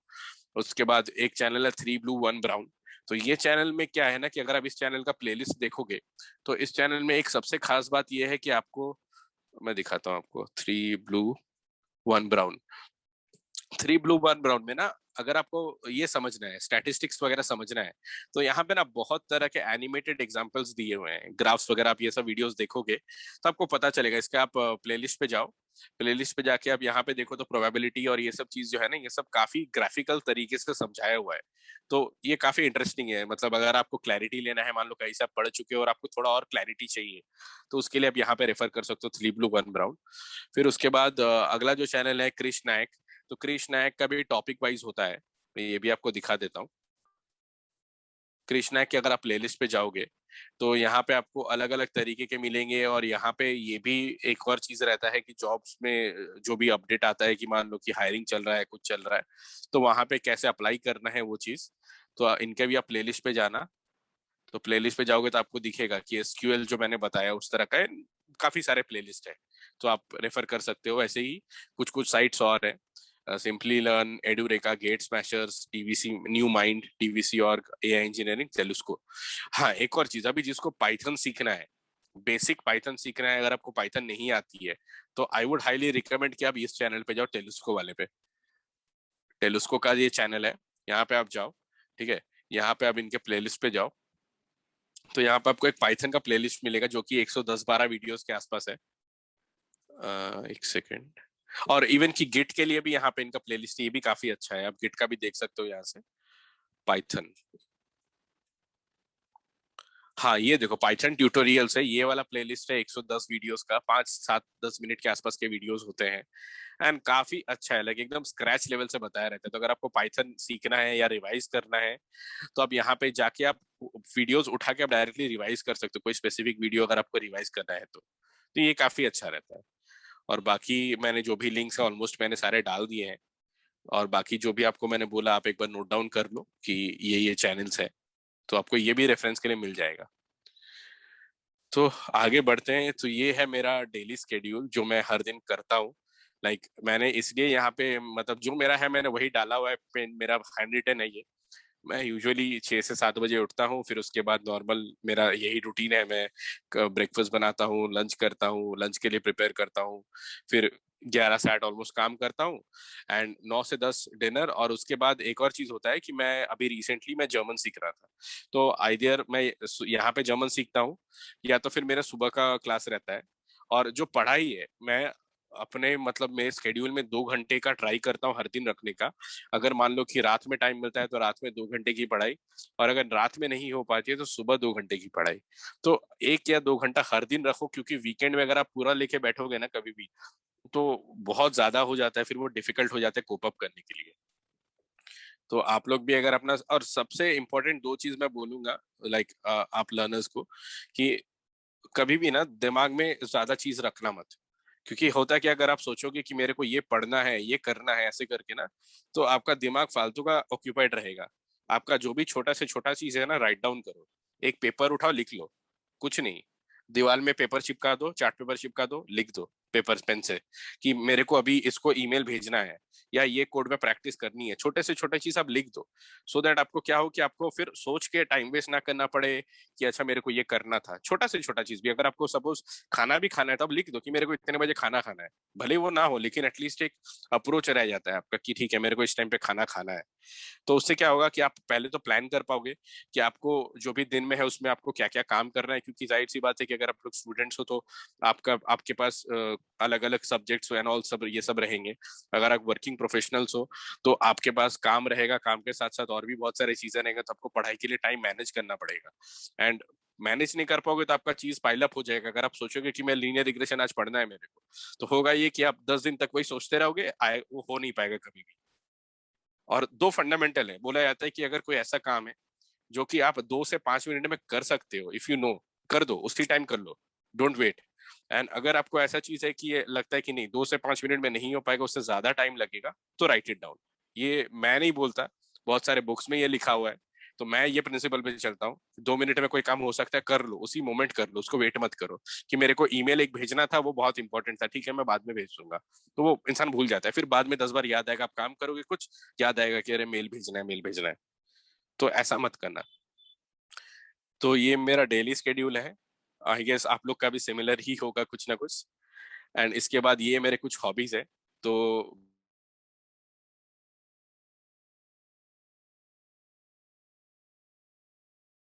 मैं इधर उधर घूमता हूँ थोड़ा बहुत, फोटोग्राफी करता हूँ मोबाइल से एंड ऑल। बाकी गेम्स खेलता हूँ, बहुत लोगों को गेम्स पसंद होता है। एंड शटर स्टॉक करके एक वेबसाइट है, तो वो बेसिकली फोटोग्राफी के नॉमिनेशंस करते हैं एंड अवार्ड्स वगैरह देते हैं। तो उसमें मैं कंट्रीब्यूटर हूँ शटर स्टॉक में। And I call my self an audio file because music मेरे को बहुत पसंद है। म्यूजिक मतलब गाना सुनना नहीं, उसके नोट्स को पकड़ना and all this, and apart from that foreign language सीखना।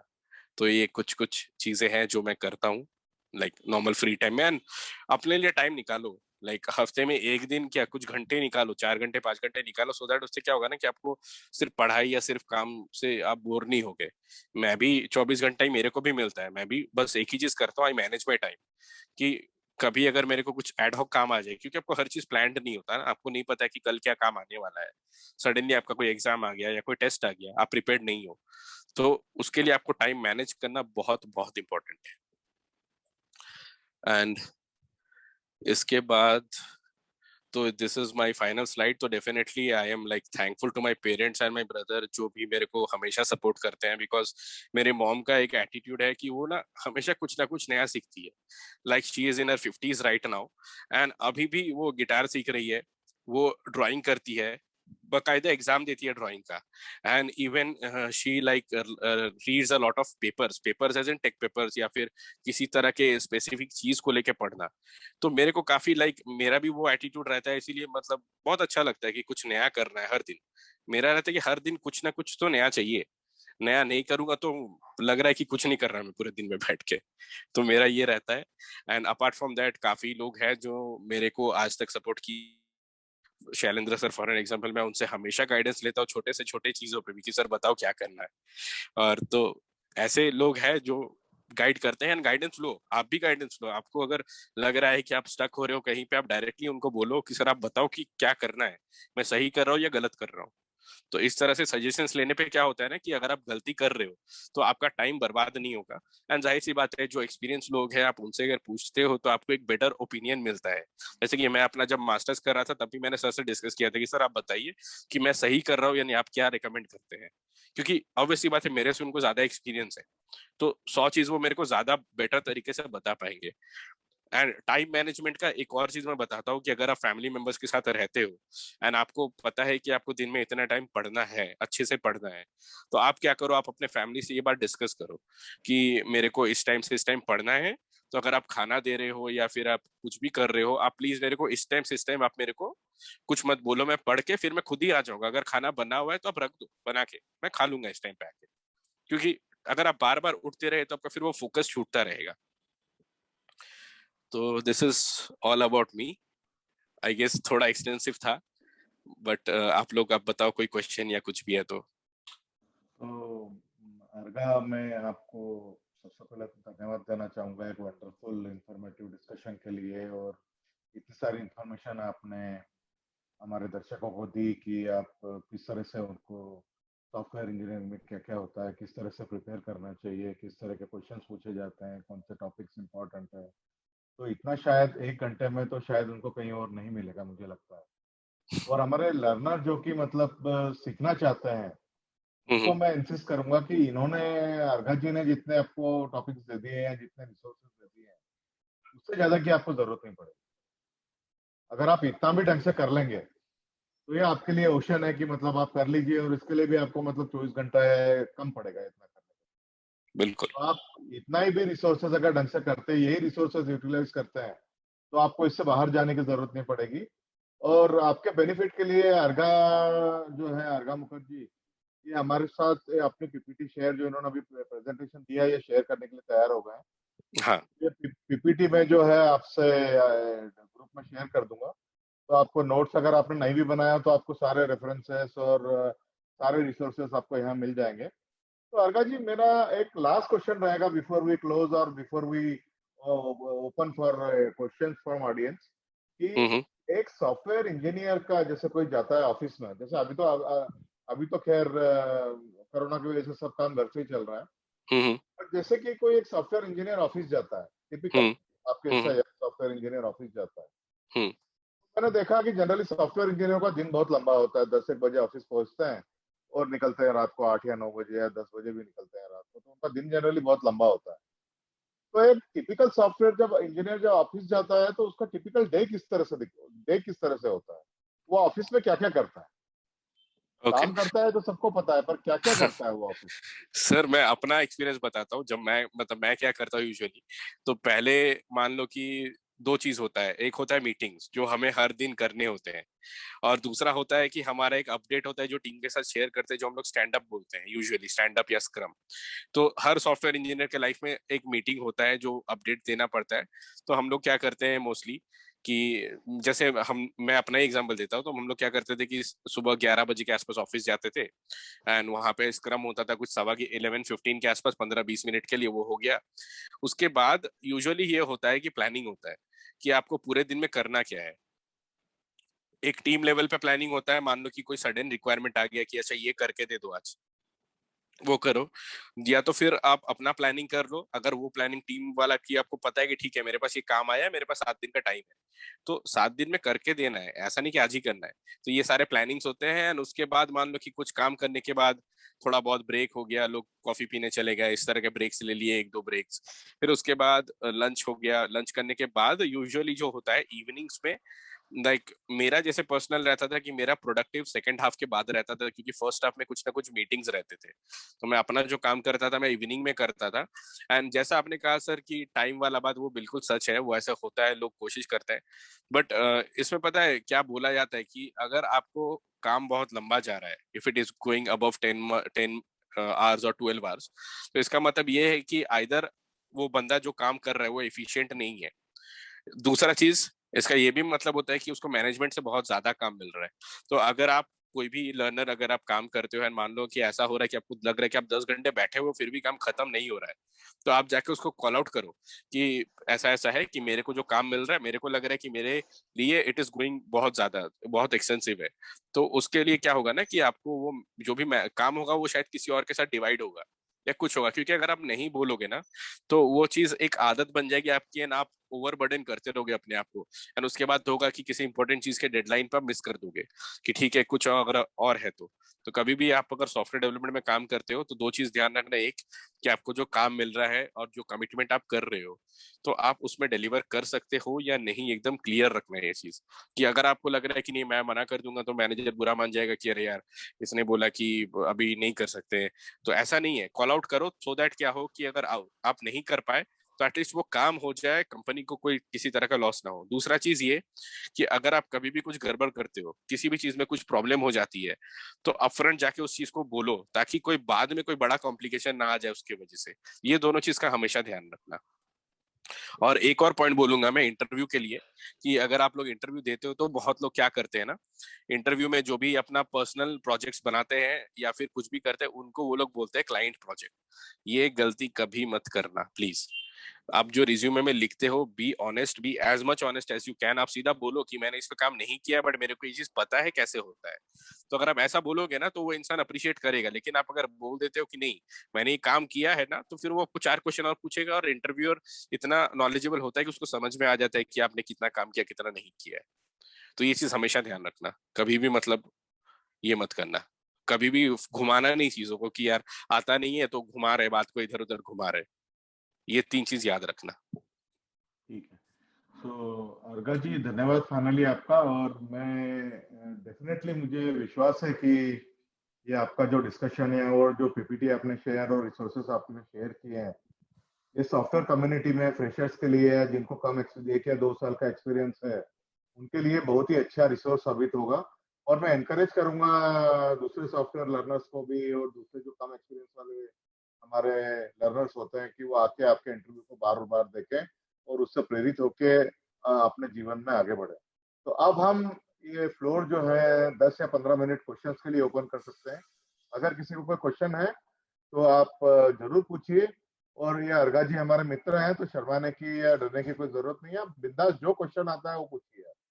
और मैं और एक चीज मैं बोलना चाहूंगा कि मैं अर्घा जी से ये भी विनती करूंगा कि वो हमारा हमारे कॉलेज का जो ग्रुप है इसमें एज ए मेंटर ज्वाइन हो और आप लोगों को आगे भी जो है मार्गदर्शन देते रहे।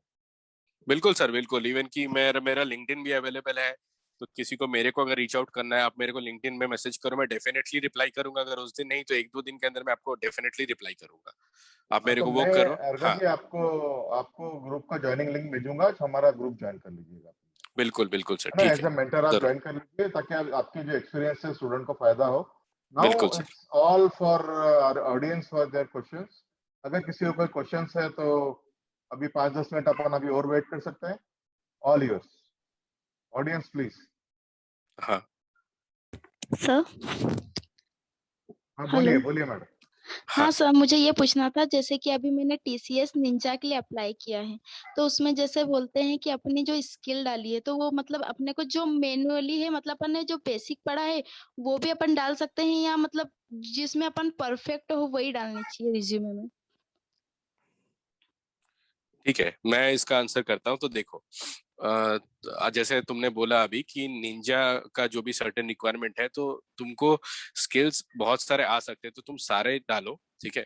उसके बाद तुम 2 तरह से स्किल्स डाल सकते हो अपने रिज्यूमे में। आइदर तुम उसको एक्सपर्ट लेवल डाल दो, जैसे कि सपोज तुमको पाइथन आता है, तुम पाइथन में एक्सपर्ट हो, और जावा आता है बट जावा थोड़ा बहुत आता है तुम्हें, तो तुम जावा पे अपने आप को मैट्रिक की तरह डाल सकते हो कि जावा में तुम सपोज अपने आप को रेट करोगे मीडियम लेवल पे, एंड पाइथन को रेट करोगे एक्सपर्ट लेवल पे। इधर ये एक तरीका है। दूसरा तरीका ये है दैट जो भी तुमको आता है वो तुम डेफिनेटली डालो। जस्ट मेक श्योर कि वो जो स्किल्स है वो थोड़ा बहुत रिलेवेंट रहे उस काम से। मतलब जैसे कि अगर मान लो कि तुम सॉफ्टवेयर डेवलपमेंट या फिर तुम पाइथन के लिए इंटरव्यू देने जा रहे हो और तुम डालते हो HTML एंड CSS, तो वो डालो ना डालो बात बराबर है, it does not play any role. लेकिन तुम अगर ये डालते हो कि सपोज पाइथन के लिए जा रहे हो एंड तुमको पाइथन से रिलेटेड कोई चीज आता है, तो वो डालो डेफिनेटली। और रिज्यूमे बहुत अच्छे से बनाना, I forgot to mention that, resume बहुत अच्छे से बनाना। दूसरा, अपना इंट्रोडक्शन जो है ना, इंट्रोडक्शन में कोशिश करना कि कोई फिलर्स ना हो। फिलर्स मतलब बहुत लोग क्या करते हैं ना, जब बात करते हैं तो इस तरह से बोलते हैं। तो इंट्रोडक्शन को कहीं पे लिख लेना, उसको एक दो बार बोल के प्रैक्टिस कर लेना, ताकि तुमको कॉन्फिडेंस रहे एंड तुम फिलर्स यूज ना करो। मतलब मैंने भी जितने देर भी अभी बात किया है, अगर आपने ऑब्जर्व किया होगा तो देखना कि मैंने फिलर्स ट्राई किया नॉट टू यूज। तो उससे क्या होता है ना कि आपको एक कॉन्फिडेंस देता है। तो इस तरह से हो जाएगा। तो आपको स्पेसिफिक टेक्नोलॉजी के बारे में आप बोलना चाहोगे कि जो कंपनी में रिक्वायरमेंट है और आपको डालना है कि नहीं, if you want to know that? Okay sir, thank you sir. हाँ, ठीक है, ओके। Hello sir. हेलो हाँ हेलो बोलो देश। बोलो। या सर, मैं पूछना चाहता हूँ कि इसके जैसे मैं अभी मशीन लर्निंग सीख रहा हूँ, इसके हाँ, आगे मैं क्या लर्निंग पैटर्न रखूँ? अगर मुझे एमएल इंजीनियर बनना है तो उसके लिए मैं किन किन टेक्नोलॉजीज को इसके बाद पढूं? मेरे को थोड़ा ये बताओ कि तुम्हारा बैकग्राउंड क्या है, लाइक अभी क्या पढ़ाई किए हो, एंड अगर एक्सपीरियंस है तो क्या। मेरे को थोड़ा सा बैकग्राउंड बताओ तो मैं आगे का बता सकता हूँ। सर, मुझे अभी एक्सपीरियंस सिर्फ इन लैंग्वेजेस मुझे सिर्फ पाइथन आती है, और जो अभी शैलेंद्र सर हमें पढ़ा रहे हैं मशीन लर्निंग, बस। ठीक है, एंड तुम्हें काम करना है एज अ मशीन, मतलब तुम फ्रेशर की तरह काम कर रहे हो, राइट? As a fresher. अभी अर्गा जी मैं क्लियर कर देता हूँ। अभी मैंने हाँ, इनको जो है ना क्लासिकल लर्निंग के सिर्फ मॉडल सिखा है। Okay okay okay. मैंने इनको किसी तरह की वेब जांगो वगैरह इस तरह का कोई टूल सिखाया नहीं है। अच्छा, और ठीक है, इनको ओके, एसक्यूएल भी नहीं आती है अभी। ठीक है, ठीक है। तो देखो, अगर आप मशीन लर्निंग के लिए आगे बढ़ना चाहते हो, like if you want to work as a machine learning engineer या एआई इंजीनियर, तो आपको जो भी डेटा साइंस के कॉन्सेप्ट्स है जो शैलेंद्र सर सिखा रहे हैं वो तो करो। ठीक है, उसके साथ साथ आप थोड़ा सा एसक्यूएल सीख लो। क्वेरीज लिखना बेसिक लेवल पे, बहुत एक्सपर्ट नहीं बनना है आपको, थोड़ा बहुत बेसिक लेवल सीखो। यूट्यूब में बहुत सारे चैनल्स आपको मिल जाएंगे, आप सीधा सीधी सर्च करो एसक्यूएल बेसिक्स करके, तो आपको एक एडुरेका का भी चैनल मिलेगा, एक और बंदा है मॉश करके, उसका भी चैनल मिलेगा, वहां से पढ़ो। उसके बाद जो एक और इम्पोर्टेंट चीज है वो होता है क्लाउड। मतलब क्लाउड में काम कैसे होता है ये थोड़ा बहुत समझो इस चीज को, कि अगर मैं, क्योंकि देखो होता है क्या है कि अगर कंपनी में काम करोगे तो कंपनी डेटा को फाइल्स में नहीं रखती है, वो क्लाउड में रखती है, और आपको डेटा को क्लाउड में लेके प्रोसेस वगैरह ये सब चीज करना है। तो ये चीज समझना बहुत जरूरी है। एंड तीसरा चीज ये है कि जो भी आप काम करोगे ना, आप ऐसा सोचो कि उसका एंड टू एंड रिजल्ट क्या है। आप अगर एक प्रेडिक्शन भी कर रहे हो या एक कुछ भी कर रहे हो, कोई असाइनमेंट कर रहे हो, कुछ भी कर रहे हो, आप सोचो कि आपका प्रॉब्लम स्टेटमेंट ये है, और फाइनली आपको जो कंक्लूजन होगा वो ये बना के आपको देना है। तो एंड टू एंड फ्लो क्या रहेगा, कैसे काम करेगा, इस तरह से सोचो, तो आपको किसी भी प्रॉब्लम स्टेटमेंट में आपको हेल्प होगा। तो आपने इस एमएल इंजीनियर बोला, एमएल इंजीनियर के लिए ये तीन चीज बहुत इंपॉर्टेंट है। एक है क्लाउड, और मैंने अभी अपने स्लाइड में एक चीज मेंशन किया था, अगर आपने देखा होगा तो मैं फिर से दिखा देता हूँ। तो ये देखो, ये वाला जो पार्ट है ना, एमएल ऑप्स बोलते हैं इसको। एमएल ऑप्स में दो फ्रेमवर्क्स है, एमएल फ्लो और डीक्यूब। आप इसको गूगल करोगे तो आपको इसका लिंक मिलेगा, यूट्यूब में ट्यूटोरियल्स भी पड़े हुए हैं। ये तब सीखना जब आपको मशीन लर्निंग हो जाए, लाइक आप मशीन लर्निंग में कॉन्फिडेंट हो जाओ, वरना अगर आप यहाँ पे घुसोगे तो यू विल बी लॉस्ट। तो ये अभी मत सीखना, मशीन लर्निंग सीख लो, पूरा अच्छे से सीख लो, प्रैक्टिस कर लो। उसके बाद इसको स्टार्ट करो, एमएल फ्लो। ये दोनों पॉइंट, लास्ट के जो दोनों पॉइंट मैंने लिखे हैं ना, ये एमएल इंजीनियर या ए इंजीनियर के लिए बहुत इंपॉर्टेंट है, और रिज्यूमे में और लिखना ये सब चीज। हाँ सर। जो अर्गा जी ने बोला उसमें मैं एक और ऐड करना चाहूंगा कि एक सॉफ्टवेयर डेवलपमेंट टूल जो है, जैसा अभी अपन मशीन लर्निंग के इतने सारे मॉडल सीख रहे हैं, तो ये सारे मॉडल कहाँ क्या यूज होता है इनका? अल्टीमेटली ये सारे मॉडल्स जो है किसी न किसी बड़े एप्लीकेशन का हिस्सा बनते हैं, राइट? तो ये मॉडल्स को हम एप्लीकेशंस में डालते हैं, और इन से जो डेटा जाता है, डाटा जो निकलता है, इसको हम किसी और दूसरे तरीके से किसी बिजनेस प्रोसेस में यूज करते हैं। तो साथ ही में अगर अपने को कोई एप्लीकेशन डेवलपमेंट का भी अगर कोई टूल आता हो, तो जिससे बहुत फायदा है उसका। जैसे आप जांगो सीख लें, या रिएक्ट फ्रेमवर्क में बहुत सारे फ्रेमवर्क आते हैं, ये लिख लीजिए आप, जांगो, डी JANGO, डी जांगो, या रिएक्ट फ्रेमवर्क। तो रिएक्ट फ्रेमवर्क में बहुत सारे तरह के टूल आते हैं, तो इनमें से भी अगर आप कोई सीख लें, अगर आप जैसे नोट जेएस है या इस तरह का कोई टूल सीख लेंगे आप, तो आपको बहुत एज रहेगा, और आपका जो पे आउट है कंपनी में बहुत अच्छा रहेगा आपको एज ए मशीन लर्निंग। बिल्कुल। तो जैसे सर ने मेंशन किया, react JS, angular JS, node JS, ये मोस्टली फ्रंट एंड के लिए बहुत ज्यादा यूज होता है। तो फ्रंट एंड के लिए और बैक एंड के लिए एक और चीज मैं ऐड करता हूँ इसमें, जैसे जैंगो मेंशन किया है सर ने, तो वैसे ही एक फ्रेमवर्क होता है फ्लास्क। तो वो काफी लाइट वेट फ्रेमवर्क है। मतलब अगर आपको स्टार्ट करना है तो आप फ्लास्क सीखो, फ्लास्क के बाद आप जेंगो सीखो, तो जेंगो में आपको थोड़ा एज मिलेगा। एंड उसके बाद जो डेटाबेस है, डेटाबेस में एक चीज होता है Mongo dB, MONGO, Mongo dB. आप वो भी सीख सकते हो, वो नो सीक्वल डेटाबेस है, लाइक उसमें हमको क्वेरीज नहीं लिखने हैं, and अलग तरीके से वो काम करता है। काफी इंटरेस्टिंग कॉन्सेप्ट है उसका।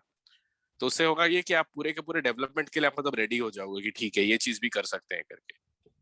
Okay, thank you sir.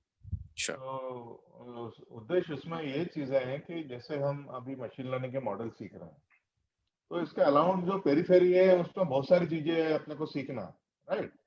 तो ये चीजें हम कोशिश करेंगे कि सारे मशीन लर्निंग मॉडल जब हमारे जैसे डीप लर्निंग खत्म हो जाएगा तो उसके बाद हम कोशिश करेंगे कि थोड़ा एसक्यूएल ले लें या उससे आगे कोई नोड जेएस या इस तरह का कोई फ्रेमवर्क ले लें। पर ये ना मोर और लेस ये सब चीजें अपने आप से सीखने की होती है। या तो आप यूडेमी पे जाइए, UDEMY udemy.com से सीखिए, या तो आप यूट्यूब से सीखिए। तो अपने आप से सीखने की बहुत सारी चीजें हैं जो कि आपको खुद को मतलब खुद का स्पार्क डाल के मतलब खुद में थोड़ा इग्नाइट करके, जिसको बोलते हैं ना फायर इन द बेली, उससे सब अपने आप से सीखना पड़ेगा। आपको बहुत सारी चीजें अपने आप से सीखनी पड़ेगी। सीक्वल अपन कोशिश करेंगे कि डीप लर्निंग के बाद सीक्वल ले लें, और ये सारी चीजें है ना प्रैक्टिकली क्लासरूम में करना पॉसिबल नहीं है। तो इनमें से बहुत सारी चीजें आपको अपने आप करनी पड़ेगी।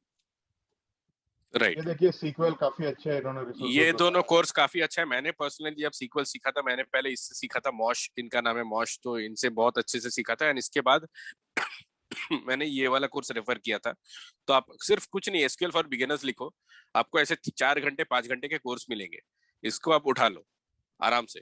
लाइक ये ऐसा कोर्स है कि आपको बेसिक लेवल पे पूरा समझा देगा। उसके बाद अगर एडवांस सीखना है तो फिर आप एडवांस एसक्यूएल लिख के सर्च करो। एंड अगर आपको वो सीखना है फ्लास्क, तो फ्लास्क का भी मैं आपको बताता हूँ, एक चैनल है फ्लास्क ट्यूटोरियल। तो आप फ्लास्क पे जाओ, आप ये चैनल से सीख सकते हो।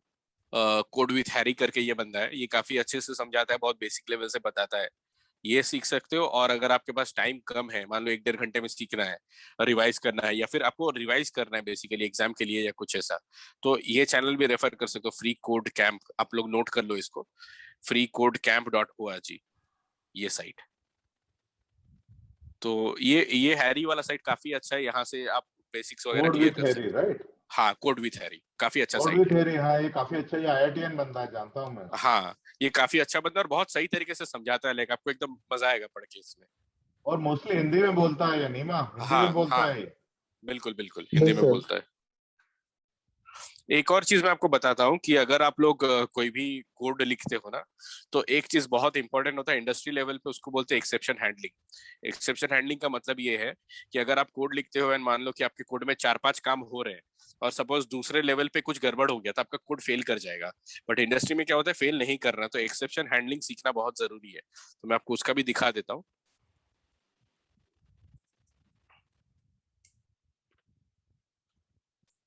तो एक्सेप्शन हैंडलिंग आप सीख लेना। एक्सेप्शन हैंडलिंग के लिए आप अगेन वो टेलुस्को वाला जो मैंने आपको पिंक किया था स्टार्टिंग में, राइट, उसी को रेफर करो आप, या तो फिर एडुरेका का कर सकते हो। मैं पर्सनली इसको प्रेफर करता हूँ, जो टेलुस्को का प्लेलिस्ट मैंने आपको दिखाया था जिसमें 110 वीडियोस थे, उसका देखो 63 रैंक में है।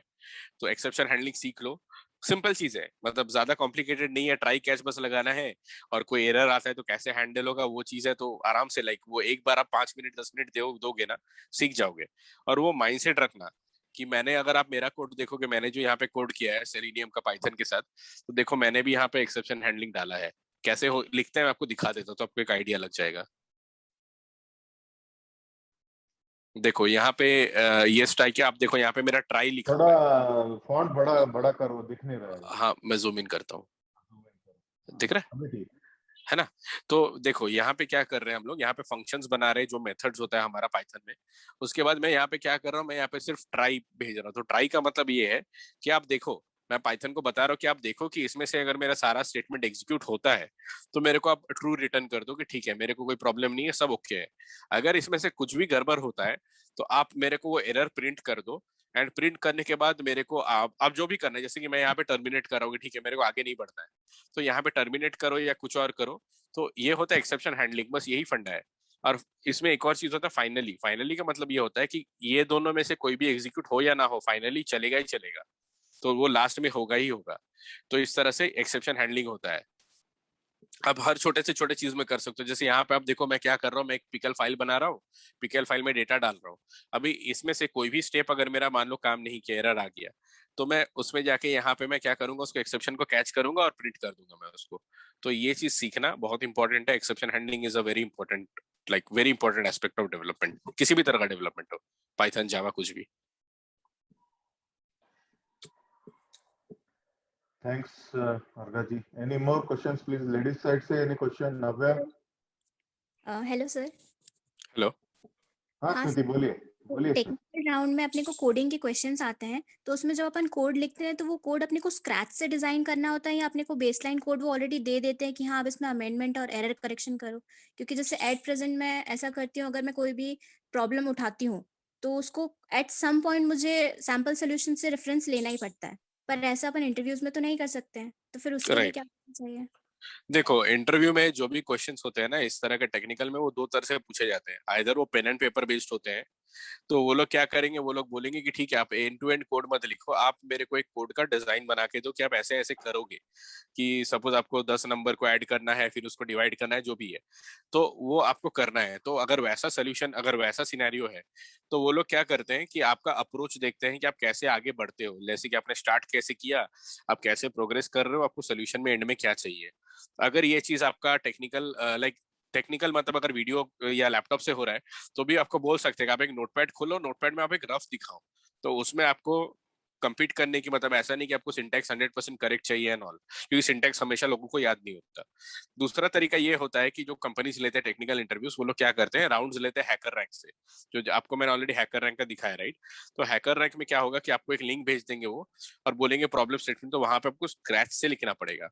तो इसी के लिए आपको प्रैक्टिस करना है। लाइक आपको अगर याद नहीं रहता है सिंटैक्सेस, या मान लो कि आप रेफरेंसेस लेते हो बेसिक बेसिक लेवल पे, तो आप प्रैक्टिस करते रहो लीड कोड पे, हैकर रैंक पे, जो भी साइट्स है। तो उससे क्या होगा ना कि ओवर द टाइम, मतलब अगर आप 1 महीना 2 महीना प्रैक्टिस करते हो, तो आपका इंप्रूव कर जाएगा वो। धीरे धीरे धीरे धीरे अलग अलग तरीके के प्रॉब्लम्स बनाओ, इजी, मीडियम, हार्ड, अलग अलग लेवल्स के, तो आपको इंप्रूव करेगा, एंड देन आराम से आप कर सकोगे। तो रेफरेंस थोड़ा बहुत अगर रेफरेंस लेते हो, दैट इज ओके, लाइक गलत नहीं है, बट हाँ कुछ कुछ इंटरव्यूज में अलाउड नहीं होता है, तो इन दैट केस आपको स्क्रैच से ही लिखना पड़ेगा पूरा। Okay, thank you sir. Yeah, any more questions, please?